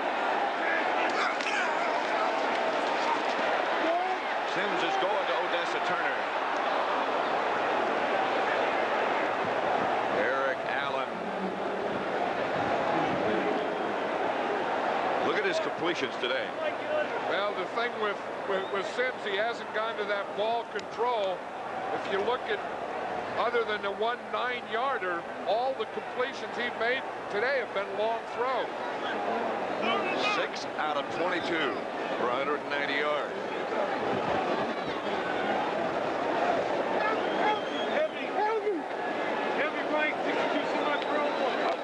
Heavy right.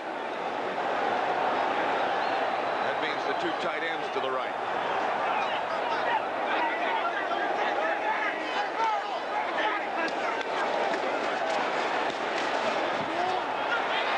Right through the arms of Maurice Carthon. Jesse Small was covering him. That would have been a tough catch. Well, they had the great goal line stand, and then the Eagles defense came in there and made their own stand. Because this is a tough thing. When you don't get the ball out to the 5, your punter normally has 15 yards to work with. Now he only has 10. The distance between the line of scrimmage and the punter. Henry Williams standing out at midfield. The Eagles were offside. And the punt is blocked off the side of the foot of Landeta, shades of Chicago a few years ago. The wind almost blew the ball away from it. And I think the guy that ended up with the ball, Andre Waters, is the guy that jumped off sides, number 20.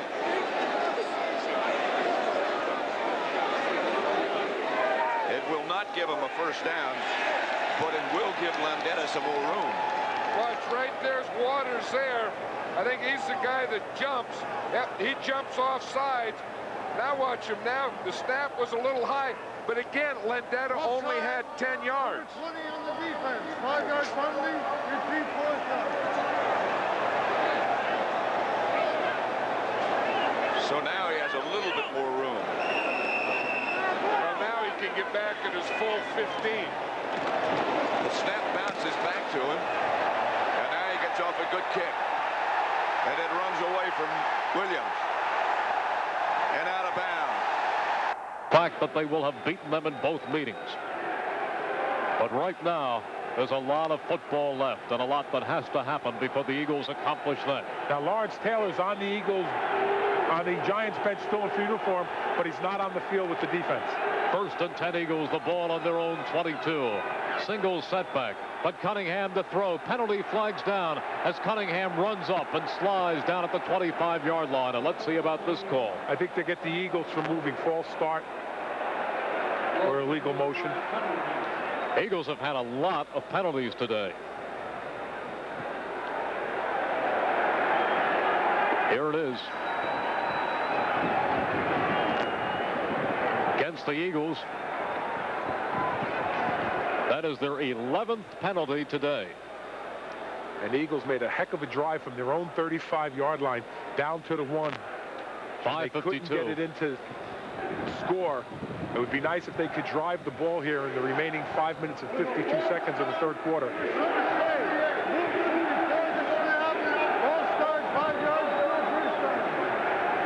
All right, it's 1st down and 15 for the Eagles. Football now inside the 20. They spotted at the 17-yard line. So Cunningham was coming out throwing on 1st down. Let's see if that changes anything. They go with a slot to the far side. Byers a second tight end. Tony the single setback. 1st and 15 at the 17 of the Eagles. Cunningham gives off to Tony off the left side across the 20 up to the 25-yard line. Anthony Tony with approximately 8 yards on that carry. It'll be 2nd down and about 7. as Tony came hard off the left side. Anthony Tony has run very well today, and Jack totals it up and shows me that he has carried 17 times for 63 yards. Eagles have run the ball very well against this Giants defense, better than I ever seen them do it. 2nd down and 7. This time a slot to the near side of the field with Ron Johnson inside of Chris Carter to Cunningham's right. 2nd and 7 at the Eagles 25. Again it goes to Tony. Tries to fight outside. He comes to the 26, and that's it. Clock ticking. That'll take them inside the 5-minute mark.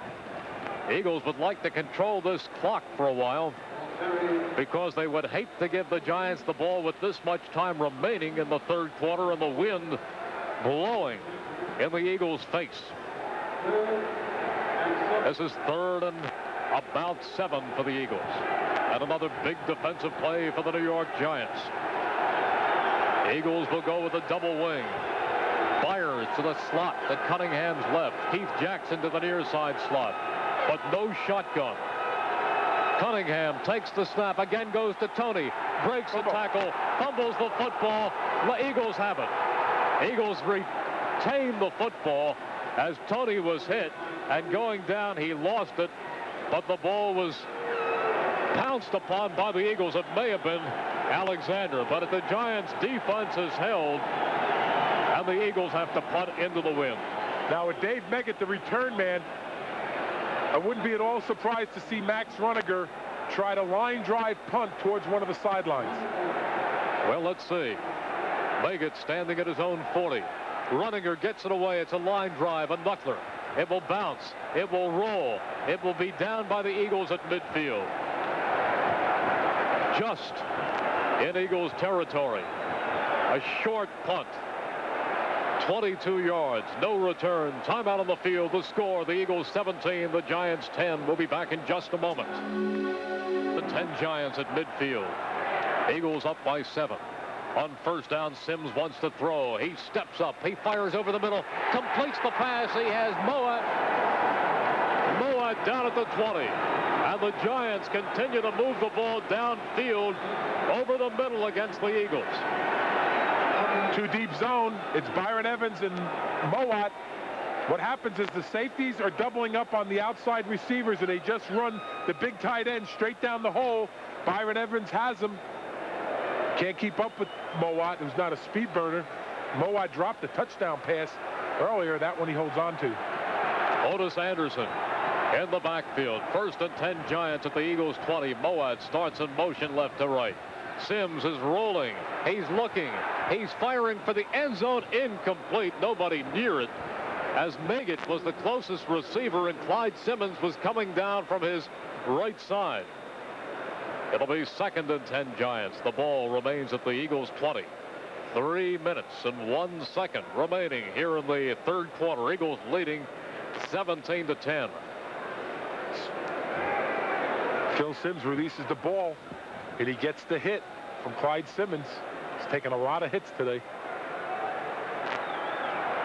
Mark Ingram goes wide to the right side. Stephen Baker to the left, to the near side. Double tight end. Motion. Sims straight back. Sims looking. The pass deflected. The pass incomplete. Again, batted at the line of scrimmage. As he was looking deep, it's difficult to say who his receiver was. Moat was running a post. It's 3rd and 10 Giants at the Eagles 20. The Eagles this year have really done a good job of getting their hands up and batting the ball down like the Dallas Cowboys used to do. But last year they weren't that good. I mean, they worked on it this year, and they're getting their hands up. Byron Evans, maybe? It was Byron Evans. That's exactly who it was. Here we go for the Giants, 3rd and 10. Ingram and Manuel wide to the far side. Baker to the near side, the left of Sims. Shotgun formation with Meggett to his left. Sims back again. Sims firing. Sims complete to Ingram, who is down at the 5-yard line and then thrown back.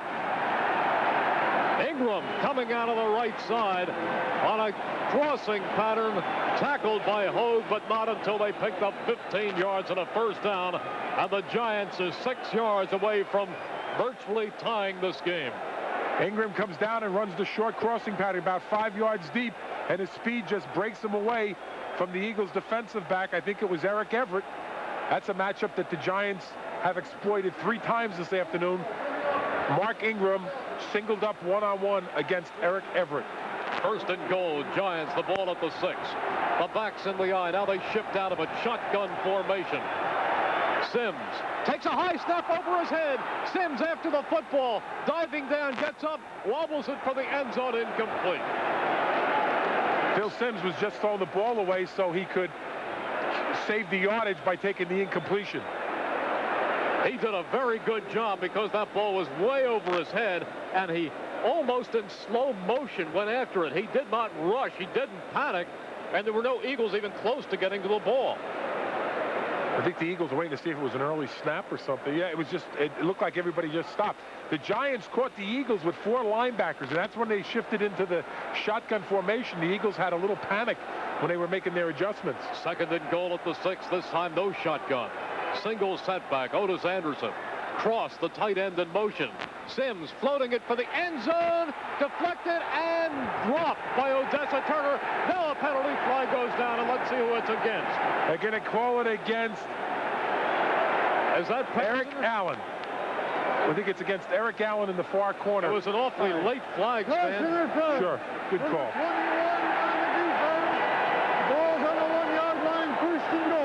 It's against Eric Allen. When the ball's up in the air, it's coming down there. Eric Allen starts pushing in there.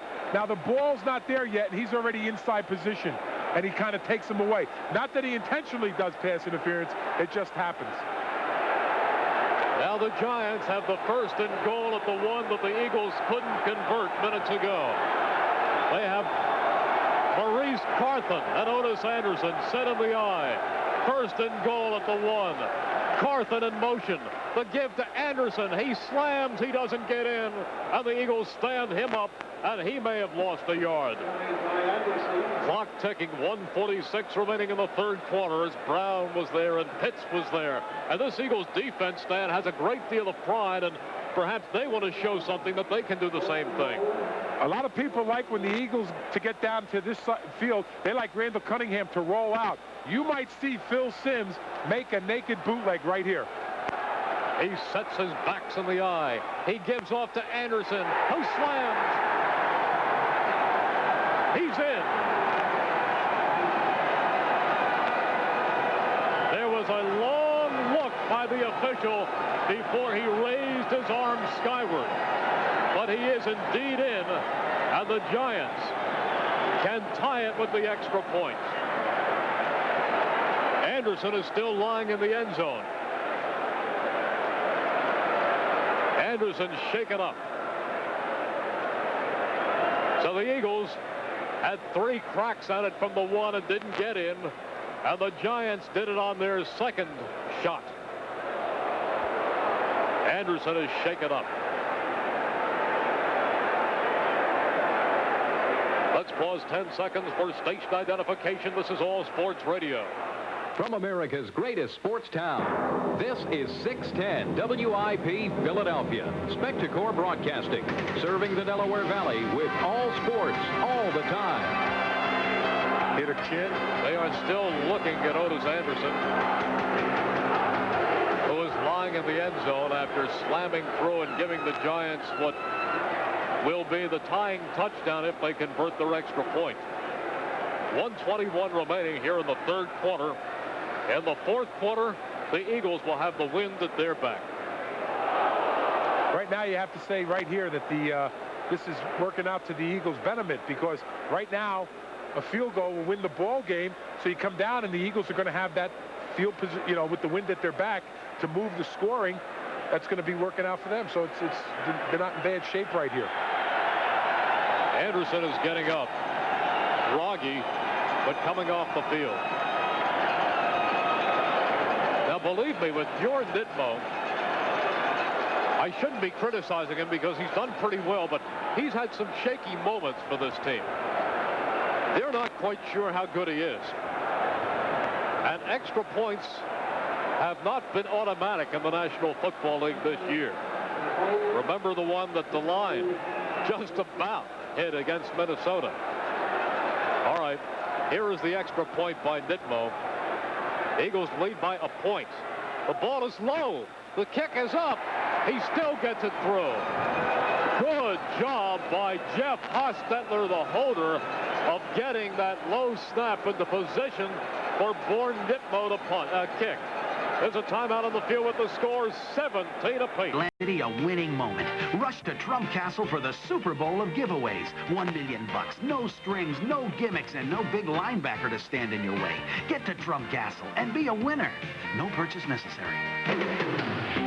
We've got what you want. All sports, all the time. We're 610 WIP, All Sports Radio. 1:21 remaining here in the third quarter. Came back on a 41-yard pass, Sims to Ingram, and they made it 14-7. Eagles got a field goal from Ruzick to go up 17-7. But in the third quarter, it was Nitmo with a 39-yard field goal, making it 17-10, and Anderson with a 1-yard run, tying the game. And here is Nitmo to kick off. Higgs, the deep man in the middle. Ball being held by Sheldon White. Here is the kickoff. It is high. It is end over end. It is coming down to Higgs, who juggles it, bounces into the end zone. He picks it up. He's coming out across the 5. He comes to the 10, and that's it. Higgs made a mental mistake there. Higgs catches the ball. It bounces into the end zone. Higgs figures since he makes contact with the ball at the 1. When it goes into the end zone, he's got to bring it back out. He doesn't have to. He could have downed the ball, and the Eagles could have got it at the 20 because the impetus was supplied by the Giants, not Mark Higgs. Exactly right. And that was a very, very tough mental mistake. Potentially costly mistake. Very, very bad mental mistake. But the Eagles have to drive the ball out of here on a couple running plays, get a first down, let the clock wind down, and go to the fourth quarter. 1st and 10 at the 10. Cunningham fumbles the snap, comes down, picks it up, falls forward, comes up to the 11. Cunningham fumbling the snap, went right down and scooped it up and managed to pick up a yard. Clock continuing to tick. 57, 56. This is very important. The Eagles aren't going to rush things. Under 50 remaining here in the third quarter, and it is bitterly cold. It is cold. And now what traces of sunshine were with us in the third quarter have faded. Randall Cunningham got up real slow to waste the clock, but the referee had started the 30-second clock. The Eagles break the huddle with 10 seconds on the 30-second clock. It's 2nd down and 9. Single setback. Cunningham gives off to Tony. Tony across the 10, and down he goes at the 11. With 20 seconds to go, and the Eagles will be, and the Giants are calling the timeout. Yep, they are. So that the Eagles can't pass on 3rd down with the wind at their back. The Eagles did not have to run another play.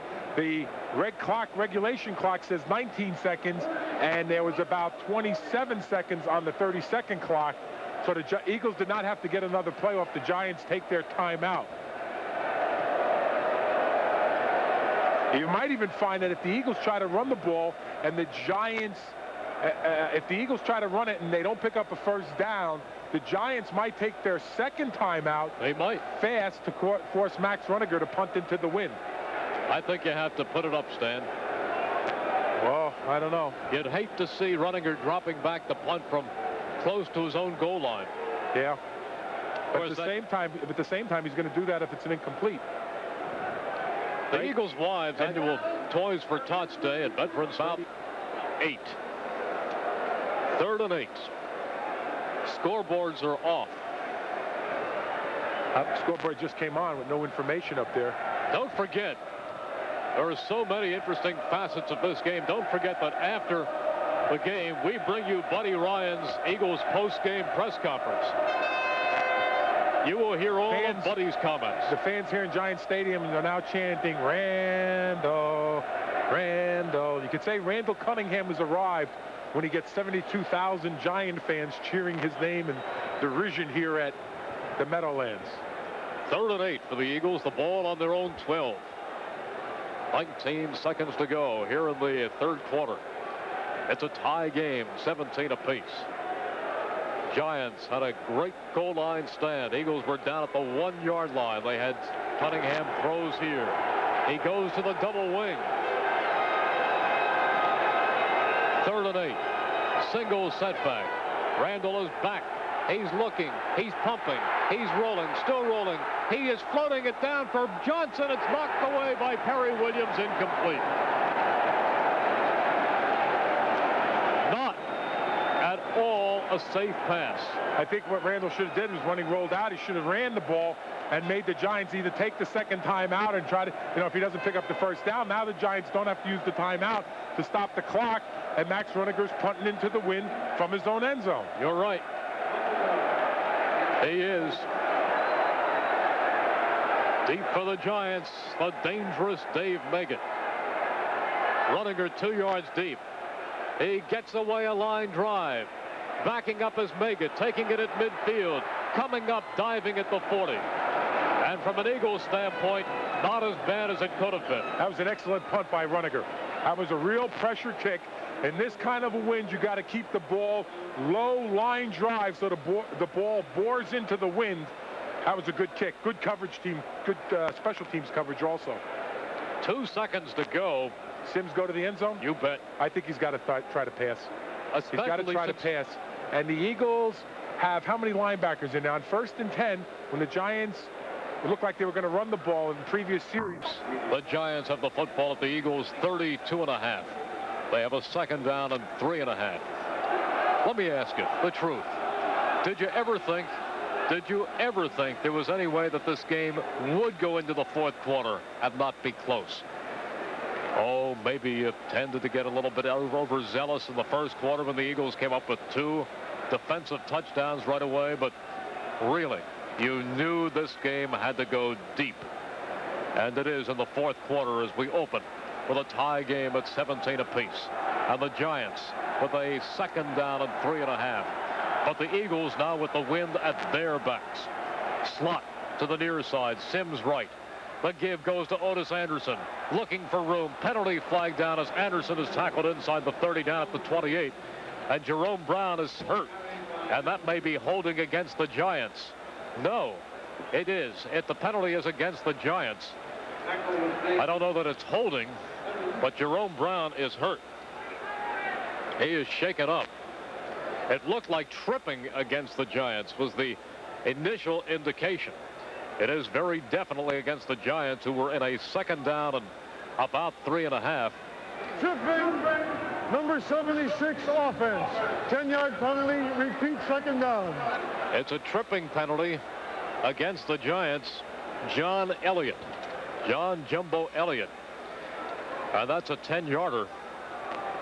That'll move the Giants back outside the 40 to the 42-yard line. And Jerome Brown still being attended to. I didn't see the replay, but did Elliott hit him? Did Elliott leg whip Jerome Brown, which they would call tripping? Leg whipping is when the offensive lineman's getting beat. He just kind of swings his legs around, trying to trip up with the defensive man. Some 4th quarter scores, Merrill. New England holds a 12-10 lead over Indianapolis. It's Kansas City 26, Miami 14 in the 4th quarter. Tampa Bay is beating Green Bay 13-7. It's Dallas over the LA Rams 31-21 in the 4th quarter. Detroit is beating New Orleans 21-14, and San Francisco has now come back to take a 23-10 lead over Atlanta in the 4th quarter. But Dallas with the 31-21 lead over the Rams, and you also have Detroit. They're out of the playoffs. The Saints are still trying to struggle for wild card. They're losing in the 4th quarter 21-14. I mean, a whole wild card playoff picture is going to change. Jerome Brown is shaken up. He has already been out of this game once with an injury. It looks like it's his right knee, right leg area. He might have got leg whipped. We don't see Here Jerome. It is, Stan. Jerome's down there on the ground. We don't see the replay. At any rate, Mike Golden comes in. That's where the Eagles have some depth. And for the Giants, it is now 2nd down and 13. And if this one, Eagles already have 2 interceptions. Clyde Simmons picked one off. Golick had one against the Cowboys on Thanksgiving. So Sims decides to start throwing the ball into the wind. Slot to the far side. Meggett split to the near side, the right of Sims. Moat in motion as Sims is rolling to the right. Sims is stopping. Sims is down. And give that one to Mike Pitts. Back at the 50. Back at midfield. Sims rolled and then stopped and then started to draw across the grain, and Pitts was there to knock him down at the 50. So now the Giants are going to have 3rd and Secaucus. It's going to be 3rd and 21. A tough situation for the Giants. You can't really throw deep into the wind. You got to go with the short crossing pattern. Hope the guys break a tackle and keep running. But you can know Parcells real upset because he had everything work in his favor when Runniger punted from the end zone. Here's Sims standing back at his 42. He takes the snap. He's back. He steps up. He's still stepping up. He's pumping. He's firing. It's incomplete. Throwing in the direction of Odessa Turner. Incomplete. Referee was running up to see if Phil Sims threw the ball across the line of scrimmage. Right. Very close. I think one of the line judges should have been making that call, not the referee, because he doesn't see it. Now here is Landeta in the punt. And Gizmo standing back at the 15. Gizmo is about due to break something. Eagles almost jumped off sides. Giants with a long count. Long count. Landeta standing back there, taking a perfect snap, stepping forward, almost blocked. It's a wobbler. Gizmo watches it, and it will be down at the 25-yard line. Gizmo looked at it, thought about catching it, and then decided to step back and let it bounce, which it did at the 25. Timeout on the field with the score 17 apiece. This is All Sports Radio. Score big savings on quality jewelry at Brand Jewelers. Choose from golds, diamonds, and more. And Brand features an in-house repair service. That they're back. Cunningham takes them to the line of scrimmage. Single setback. Heath Sherman in the game. On first down, he fakes to Sherman. He straightens up. He floats it for Byers. It's low. It's incomplete. Cunningham had Byers at the 40, but the pass was underthrown. Well, with a neat little fake to Heath Sherman, took it back, straightened up, had Byers, but just threw it nifty little shortly. Call there. They knew that Byers was going to be covered by the outside linebacker, Johnny Cooks. They faked away from Cooks, so he doesn't see the ball. Byers slips past him. He was open. Bad pass on Randall's part. Chris Carter, who had an enormous game in Dallas, has not had a reception today. 2nd and 10 for the Eagles at the 25. Again, the backs in an open set. This time on a delay. The handoff goes inside. Penalty flag down as Heath Sherman tries to go off right tackle. But the way that flag came, you'd have to think it was holding against the Eagles. Eric Howard slanted inside of Ron Solter from the nose tackle. He beat Ron Solter, and they're going to call Soltz for holding. Here it is. Holding, 65 offense, 10-yard penalty, repeat 2nd down. That hurts. So they'll do 2nd down again. That is the 13th penalty for the Eagles today. The Giants have been penalized 5 times. In comes Robert Drummond. 2nd down and 20. Out comes Heath Sherman. Drummond is also an excellent receiver. Now Byers standing in the backfield. Drummond split to Cunningham's right. Slot to the near side of the field. Cunningham back. He's looking. He floats it out to Byers. Byers can get no place as he's tackled right away by Adrian White at the 12. Tough play. Tough to run a screen against a defense that has a spy man. You got a scrambling quarterback. Adrian White is the spy man. He takes 2 steps along the line of scrimmage, sees the screen develop, and then comes over and makes the hit. Perry White. Not a smart call. You know they're going to be spying on Randall. Williams and Solt screaming at each other. Here we go, 3rd and 23. Again, no shotgun, but the slot to the far side of the field. Cunningham back. He's looking. He's being hit.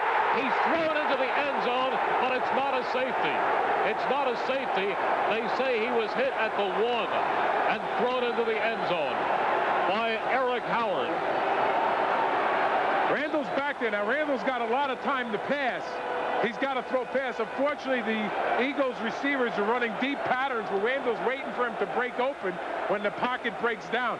Giants only rush 3 men, Pepper Johnson coming late, and then all of a sudden, Cunningham is going to punt. Cunningham is standing 9 yards deep, I guess figuring that he is the long-distance punter. Let's see how he does here. He gets the snap. He steps forward. It's a beauty. A deep spiral. Megan watches it bounce. It's rolling across the 30. It's rolling across the 20. It's picked up by Megan at the 5. Megan across the 10 and tackled at the 15 by Randall Cunningham, a 94-yard punt. Unbelievable punt. Randall Cunningham booms it out, gets it up into the wind. It runs. Megan lets it bounce. It gets an Eagles roll. Unbelievable. And Randall just quieted this crowd. There's a timeout on the field with the score. The Eagles 17, the Giants 17. We'll be back in just a moment. Punter, but that was a 91-yard punt. Merrill, up here during the week on the radio shows, a lot of the talk show hosts were saying that Randall Cunningham, super athlete. What does he ever run? You know, they say all he can do is run and scramble, and they kind of took a lot of shots at Randall being the super athlete. I think he just showed why, if anybody in the National Football League deserves that title, super athlete, it's Randall Cunningham, a 91-yard punt. Longest in Eagles history. 1st and 10 Giants after the return by Meggett. They have it at their 15. Play action, Sims back. Penalty flag down. He fires the pass incomplete in the direction of Moat. But let's see about the penalty. I didn't see who threw the flag, Merrill. Over on this near side. Let's see. Could be against the Giants. I didn't see the flag. Illegal formation offense. Probably the wide receiver wasn't up on the line of scrimmage, which uncovered the offensive tackle. What I mean by that is that the offensive tackle, the last man on the line of scrimmage, was wearing an illegal number to go out be a wide receiver or receiver.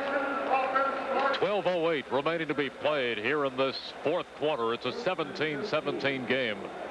Eagles defense has scored 2 touchdowns, one by Andre Waters, one by Clyde Simmons. Now the question is, can the defense score another one? But right now, their first order of business is to shut down the Giants, who have a 1st and 15 with the football on their 11. Slot to the far side of the field. Out of the slot comes Manuel in motion left to right. Sims is back. He's setting up. He's starting to go. He's grabbed. He's sacked. Fumble. And let's see. Eagles have it, I think. Yes. Sims fumbled the football. And the Eagles have it as Pitts comes up with the ball. Coming into the game, it was the Eagles defensive line going against the young, inexperienced Giants offensive line. The Giants line has gotten better since the first time they played, but it's Reggie White pushing into Sims. Sims steps up the field, and Pitts comes up with the ball. Reggie White just takes Reisenberg and starts driving him back. That forces Sims to step up. As he's stepping up, one of the other Eagles comes over. Does Reggie get the ball?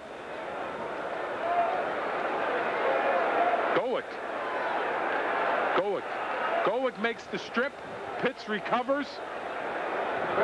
And get the tolls ready on the turnpike, because these fans are going to be leaving here if the Eagles score. Not yet. Eagles have been down at the 1 and haven't scored. They go with a slot to the far side, Drummond to the near side. On 1st and goal at the 6. Fires the setback. Cunningham throwing for Drummond, who leaps, dodges, can't get it. Cunningham throwing on 1st down from the 6 to Drummond, who almost had it the second time it came down. Drummond was out there being guarded by Pepper Johnson, a linebacker. Pepper Johnson gets up pretty happy. Now Drummond, he kind of makes that catch. The ball gets to his hands, but Pepper Johnson times it well to push Drummond away from the ball. Well, Stanley, sounds like a job for Chris Carter. Slot to the far side again. Drummond to the near side. Byers the setback. Byers takes the handoff. Running to the 4, to the 3, to the 2, and Byers down close to the 1. We'll see where they spot it. But they gave it the passing look and went to Byers off the right side, and he is down near the 1-yard line, and Randall races over to the sideline. He is talking with the coaches. Now they spot it just inside the 2, and Randall returns to the huddle. Randall runs out on the run. As soon as the play was over and he handed it to Byers, Randall saw something because he came sprinting right over. Sprinted right over. Somehow the Giants did something that Randall picked right up, and now he wants a play to take advantage of that. Here we are, 3rd down and goal. Slot to the far side, Drummond to the near side. Byers the single setback. Cunningham goes to Byers. Byers slams forward. He's in for the touchdown. Byers in for the touchdown. Cunningham went to Keith Byers, who took it in for the touchdown. The Giants bowing. Okay, Keith Byers gets nailed at about the 1 or 2 yard line. It looks like he's stopped, but with second effort and stretching out his body, Byers sticks the ball over the goal line, and that's what the Giant fans are booing about, is that they felt that the Giants stopped Byers at about the 1, but Byers gets in. He's hit it about the 1. Now he stretches out there, and see, he sticks the ball out over the goal line. All right, here is the extra point by Ruzick. They are not replaying that. I mean, not for officiating purposes. The ball is spotted, the kick is up, and the kick is good. And with that, Frito-Lay has added another $700 for the Eagles' Fly for Leukemia Fund. There's a timeout on the field with the score. The Birds 24, the Giants 17. Is Mark Ingram. The wind blowing. Ruzick needs a good one right here. Here is the kickoff by Ruzick. It's high. It is not overly deep. Now it picks up some distance as Ingram takes it at the 2, out across the 5, the 10, the 15, 20, and he comes all the way up to the 28-yard line. Not a bad return by Ingram. Let's pause 10 seconds for station identification. This is All Sports Radio. And WIP Philadelphia. Spectacor Broadcasting. Serving the Delaware Valley with all sports, all the time. 10:40 remaining here in the fourth quarter, and the Eagles leading by 7, and they booed Phil Simms and the Giants offense as they came on the field. 1st and 10 Giants moving left to right. Now the key thing is that is against the wind. They go with a double tight end. They pitch out to Otis Anderson. He comes across the 30, but only to the 32. Mike Golick in on the stop. Jerome Brown hurt earlier, still not back. Stop. 2nd and about 7 for the Giants, and he gets nothing. Or Tillman in the game. Tillman fighting his way to the 34-yard line of the Giants. Have a 3rd down and about 6. 1st down at the 45. Meggett slipping between Terry Hogue and Wes Hopkins and getting the ball well thrown by Phil Simms for the 1st down. The clock. 9:19, 9:18. We're in the fourth quarter. The lights are on here at the Meadowlands. Eagles are up by 7. Giants trying to move against the wind. Eagles trying to stop this Giants offense. Simms had a lot of time to complete that pass to Meggett. He did. See if we'll watch and see if the Giants are keeping in an extra back of the tight end to block. He's got Tillman and he's got Carthen.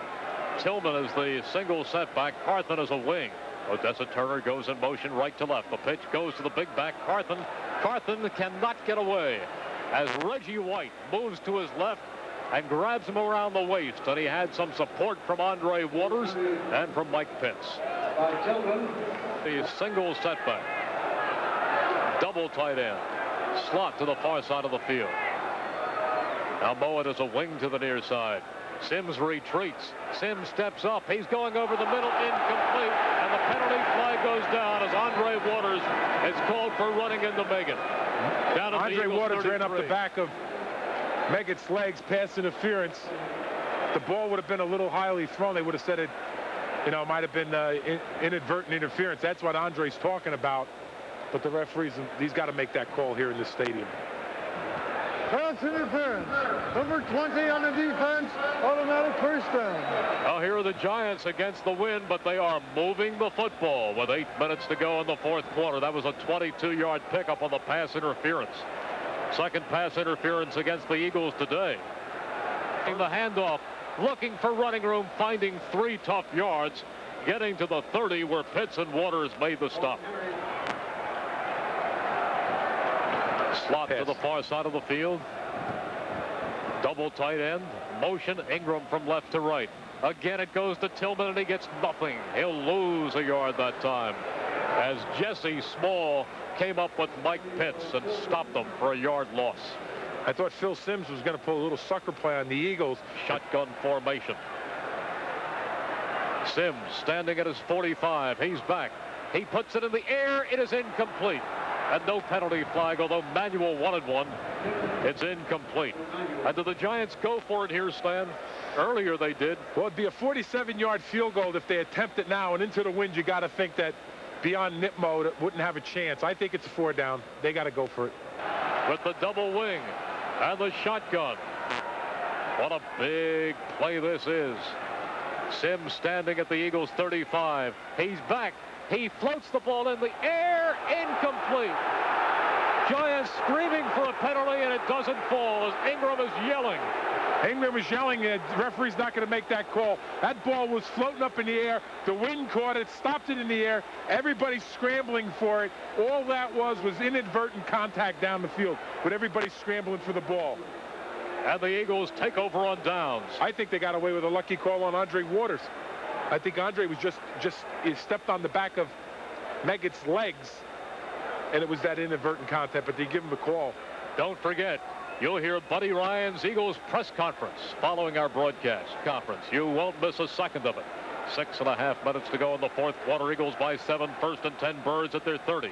On first down, the give goes to Byers, who comes off the right side, comes across the 30, up to the 32. Papers and debris swirling around the stadium. Confetti. I don't think this is one of the few stadiums. Excuse me, there's one of the few stadiums where they still bring confetti. Minute mark remaining in the fourth quarter.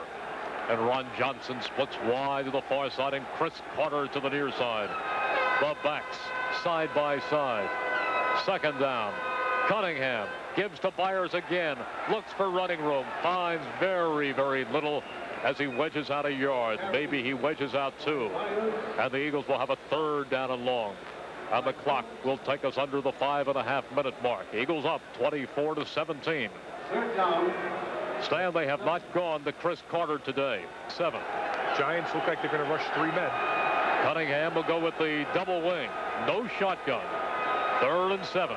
Randall gives off to Byers. Byers across the 40. Byers has the first down. Bangs into people at the 45, and Byers takes it up to the 47.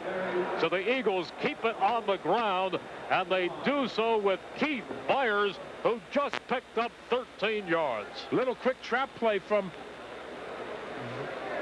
the nickel formation, offensive formation. Randall takes it off, hands it off to Byers, and Byers picks up, it looked like it was Shad pulling out that makes the hole. And it worked. Byers has 31 yards on 9 carries. He's the single setback. Wing to the far side of the field. Again, the give goes to Byers. Off left tackle, spinning across midfield into Giants territory. Byers to the 45. Byers just picked up about 7 or 8 more. And it almost looks like the Giants' steam, whatever was left, just went out. Didn't it, those 2 plays? It just looked like the Giants could have had Keith Byers for only a 3-yard gain, and it just kind of run him by him, and Byers just keeps churning and gets away and makes a big gain. Jack just checks, and Byers has now gone 51 yards on 11 carries. 39 remaining in the fourth quarter. Eagles up by 7. This is where you'd take your second down pass. 2nd and 2.5. Cunningham again to Byers, fighting his way, spinning across the 45 down to about the 44, where the Eagles will have a third down at about 1.5 yards. Terry Kennard makes the stop. Now they spot the football smack on the 45, so that leaves the Eagles at a 3rd down and 2. 3rd and 2. Is Big Ben Tambrillo coming in? No, they haven't put on the short yardage offense. It's a long 2. It's a long 2. It's about 2.5. Yep. 2:56 remaining here in the fourth quarter. Cunningham splits his receivers. A little rollout by Randall. Maybe. Backs in an open set. Cunningham again to Byers. Off right tackle. He has the first down as he backs his way forward. He was hit at the 44, and he spun, and he backed his way forward down to the 30, down to the 41-yard line, and he picks up another clutch first down. And the clock ticking. Under 2.5 to go here in the fourth quarter. And this is what Buddy Ryan talked about when he spoke of having a running game that can kill the clock, that can preserve a lead. This is exactly what Buddy Ryan was speaking of. And the Giants will stop the clock with 2:24 remaining here in the fourth quarter, and the Eagles leading 24-17. The Eagle fans, the Eagle players rather. Some of the players are getting into a little shouting match with them. For the Eagles, some real mouthy people 10. Back there. Everybody used to come in here. Ooh, go ahead, Merrill. Eagles go with a full house right. Now they shift out of it with Carter. The give goes to Drummond, and Drummond goes down at the 41-yard line, and the Giants will use their last timeout, stopping the clock at 2:19. So no more timeouts for the Giants. Sizemore and I used to think what happened is the Giants don't sell those tickets right behind the Eagles bench. They go over to the city and give them out to the nuts over there. They let them sit back there and say, just yell and bother the players. This stadium is about, I'd say 35%, 40% empty. People are heading for the aisles. They know the wind. They know they're not too happy with Sims. Sims has had a rough day. 2 interceptions, fumbles. You know, when you look at if this lead does indeed hold, and I'm not trying to jinx the Eagles, but if indeed it does hold, and you can talk about the key plays of this game, you've got to focus on Randall Cunningham's punt. That 91-yard punt. Very, very big play.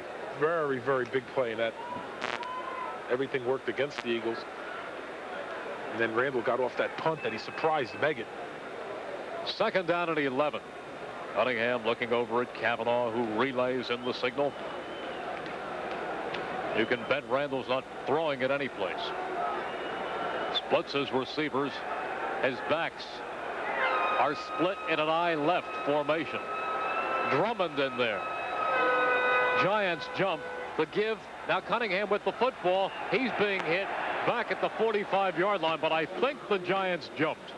I think the call's going to go against the Giants for encroachment. What do you think? Or Ray Randall's talking. I think he's saying that the Giants might have yelled a snap count against the Eagles, and the Eagles had a little flinching on their offensive line. I think it might be against the Eagles. Tackle offense. No play. 5 yards, 2nd down. No play. That helps the Eagles. I mean, it's a penalty against the Eagles. Now, I think the referee... But the referee just warned Gary Reasons not to make yelling during the Eagles snap count. Do not interfere with the Eagles snap count. And I think that's what Reasons did. He might have yelled something like, back set, just before Randall was going to set the hut. And that's what made the offensive lineman flinch. It's 2nd down and about 16. Backs in an open set. Receivers split. Cunningham gives it off to Drummond, and Drummond comes down to the 45-yard line, and the clock continues to tick, and that will take us all the way down to the 2-minute warning. And the Eagles will be facing a 3rd down and 3rd and about 15. And right now we will have the 2-minute warning with the score. The Eagles 24, the Giants 17. They don't care about their timeouts. They want to get this thing over with. But right now they have a 3rd down and 14 at the 45-yard line of the Giants stand. Do they put it up? This crowd still might stay here is the miracle of the Meadowlands happened here. That's right. Cunningham puts them in a passing formation on a 3rd and 14 with Byers the only setback. Keith Jackson goes in motion. Cunningham, though, goes to Byers. Byers running up the middle, spinning, breaking one tackle, pushing away from people, still moving forward. Down to the 35-yard line comes Keith Byers with just a great job of running. And Ron Heller tried to sucker Johnny Cooks into maybe giving him a shot. He pushed him after the play from behind. Cooks turned around and kind of pushed back. The referee was watching. Now, Ron Heller's pretty good at suckering the opposition into taking a shot at him, because then it would have been 15 yards, so automatic 1st down, and the Eagles would have ran the clock out. Now they're in a punt situation. Under a minute and a half to go, and there are some components on this punt, like the snap in the wind. Max Runninger almost lost one earlier. Now, we saw earlier in the game when the center is snapping that ball into the wind on a punt or shotgun, we saw one time the ball go over Phil Simms' head. Now, what happens is, now the Pepper Johnson saying, should we decline it? Meaning he might kick the ball into the end zone, they're going to take the 5 yards. But now what happens is David Little knows that wind is coming. He might gun it back there. It gets caught up in the wind. Then Max is, got to play center field on it. It could be tough. Well, the thing about Max is he is experienced and he has a lot of poise. We talk about quarterbacks throwing into the wind. Little's got to throw 15 yards back to Max. Giants bring everybody up. Terry Hogue is the protect man. High snap. Max goes after it. Picks it up. He falls forward. Down at the 46-yard line of the Eagles. But still a minute and 4 seconds to go. And there are no timeouts left for the Giants. But they're going to have a shot at it. We talked about it, and immediately Dave Little came to the side of the field. Dave Little came over shaking his head. Little was the snapper right there. The Giants trying to get their players off the field. One of their players is hurt. Looks like it's Sheldon White. Yep. Here we go. Not over yet. Giants in Eagles territory at the 46. Sims standing in the shotgun. Double wing. Sims taking the snap. He's back. He steps forward. He guns it. It's complete. Catching the football, and now running back is Manuel at the 33-yard line. Clock ticking under a minute. 51, 50. And there's a big stream of toilet paper. Sims taking the snap again. Again, he's stepping forward. Hit as he throws the football incomplete. Stopping the clock with 43 seconds to go. A long stream of toilet paper blew out onto the field, and it must have went across almost every one of the players' shins. Looked like the yard markers were blowing up. The 30-yard line picked up and blew into the players' legs. Eagles are not making this easy. 24-17, Eagles leading. 43 seconds to go. It's not over yet. Giants have no timeouts remaining. Eagles had a pretty good rush on Sims this time. One more sack might do it. Eagles have gotten to him 5 times. Slot to the near side of the field. Sims takes the snap. He steps up. Hit as he fires the football out of bounds. Incomplete. In the direction of Stephen Baker. And the Giants will have a 3rd and 10. And the football remains at the Eagles' 35. And Eric Allen in perfect coverage. Eric Allen had an interception taken away from him, or he would have maintained the lead in the NFC in interceptions. Right now, he's still 1 up now, right? Or he's tied. Oh, he's up. He's up now. He was tied with Tim McDaniel of the Cardinals with 7. Of course, we don't know what he's doing today. All right, 3rd down and 10 for the Giants. The football remains at the Eagles' 32. Sims takes the deep snap. He's back. He steps up again. He loads. He fires. It's incomplete. And no penalty flag down as Izell Jenkins comes awfully close to Lionel Manuel. I think Izell got away with it, Merrill. I really did. I think he was all over his back. Izell, the ball's coming in. Now Izell's going to go right in there. Izell's in there. See, he's going over his back. Well, that's not a reversible call. You seem to be happy about that. Yeah, that was, he got away with it. They really got away with it there. Because he's going in his back now. He can go for the ball, but he can't be going through the guy's shoulders to try to strip the ball. Izell gets away with it. 33 seconds to go. Giants with 4th and 10. If you're Sims, do you go for the end zone? Because if you catch it short, you can run out of time. Let's see. They have no timeouts remaining. Sims takes the snap again. He's back. He's gunning it. It's incomplete, and the Eagles take over on downs, and that's going to do it. As Eric Everett comes up and knocks the ball down that was intended for Mark Ingram, and that, barring anything hysterically miraculous, is going to do it. All Randall Cunningham needs is 1 fall down. That's all Joe Pazarchik needed. That's right. No, he needed 2 or 3. Oh. He needed 2 or 3 fall downs. Oh, what an afternoon this has been, folks. We hope you've enjoyed it. Most amazing thing is that the Eagles come into Giant Stadium, beat the Giants with the division title on the line, and that's 4 straight times the Eagles have beaten the New York Giants. Yep. And that the Giants got to be wondering now, has the torch passed to a new team in division? Last year, they figured the Eagles fluked into winning the title. Right now, you have to say that the Giants have to give the Eagles the respect that they are the new division leaders. And Randall will fall down, and they will wind out the clock. And the Eagles will be tied record-wise with the New York Giants. Both will now be 9-4, but by virtue of the fact that the Eagles have beaten the Giants in both face-to-face meetings, should they finish in a tie, the Eagles again would win the NFC East. 5, 4, 3, 2, 1. It's over. The Eagles have beaten the New York Giants 24-17, and what a thrilling, cold afternoon at the Meadowlands. It's time to announce this week's 610 WIP All Sports Radio Miller Lite Eagles Player of the Week. And this week, it's Clyde Simmons, by virtue of his 60-yard return with an interception of a touchdown. Be sure to listen to Breakfast with Brookshire tomorrow morning, 6 to 9. when Tom will ask you to name this week's Miller Lite Player of the Week, and you could qualify. For a while there, I thought it was going to happen. Randall kicked the ball so well, and we ended up with a turnover and ended up winning the game. But, you know, our offense bailed us out in Washington. I thought our defense bailed us out today. So, you know, we got to keep finding ways to win. Maybe we finally scored on defense, which is unbelievable. But was Randall's punt a call from the bench? Was he the guy you wanted to punt? No, he just stays in when he wants to. What the hell? You know what?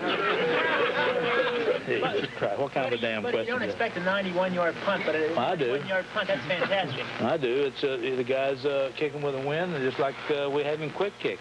That's the reason. That's a feel with it. You know, I used to tell people and our offensive coaches in Chicago that they had a hell of a play for him. It averaged 40 yards usually every time. That's a punt.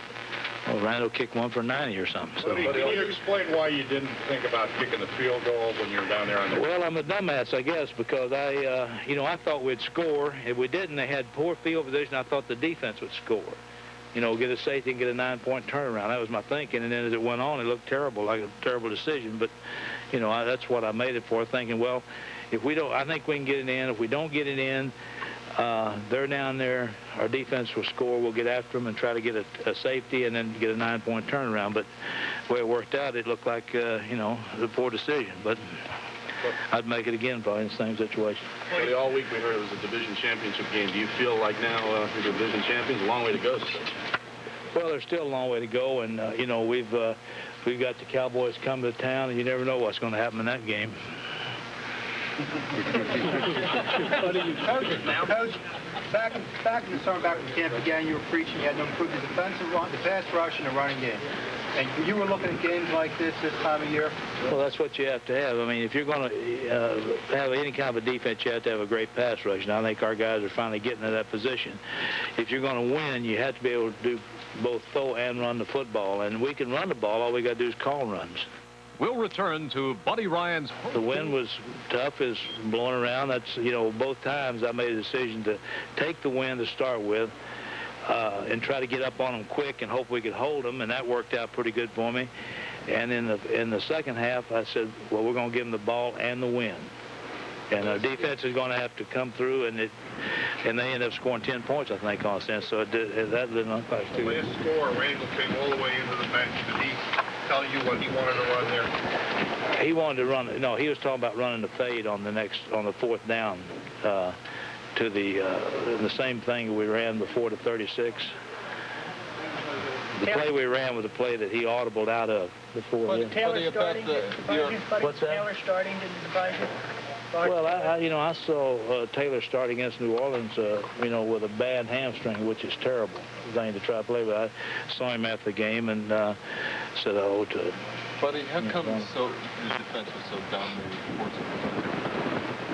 Well, I mean, that's the way we try to play defense. We try to turn the ball over. I mean, that's the idea.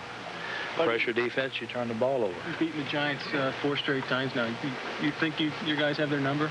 No, I don't think we have their number. I think they're a great football team, and they play just like we do, get after your butt on their offense and defense and special teams, and, you know, they're going to win. Heck, what are they, 9-2 or something like that? My God, they're a hell of a football team. What did your team show you anything in the last couple of weeks hanging in there when the Giants look like they had the division wrapped up and they just hang in there and they come out? You guys have the lead.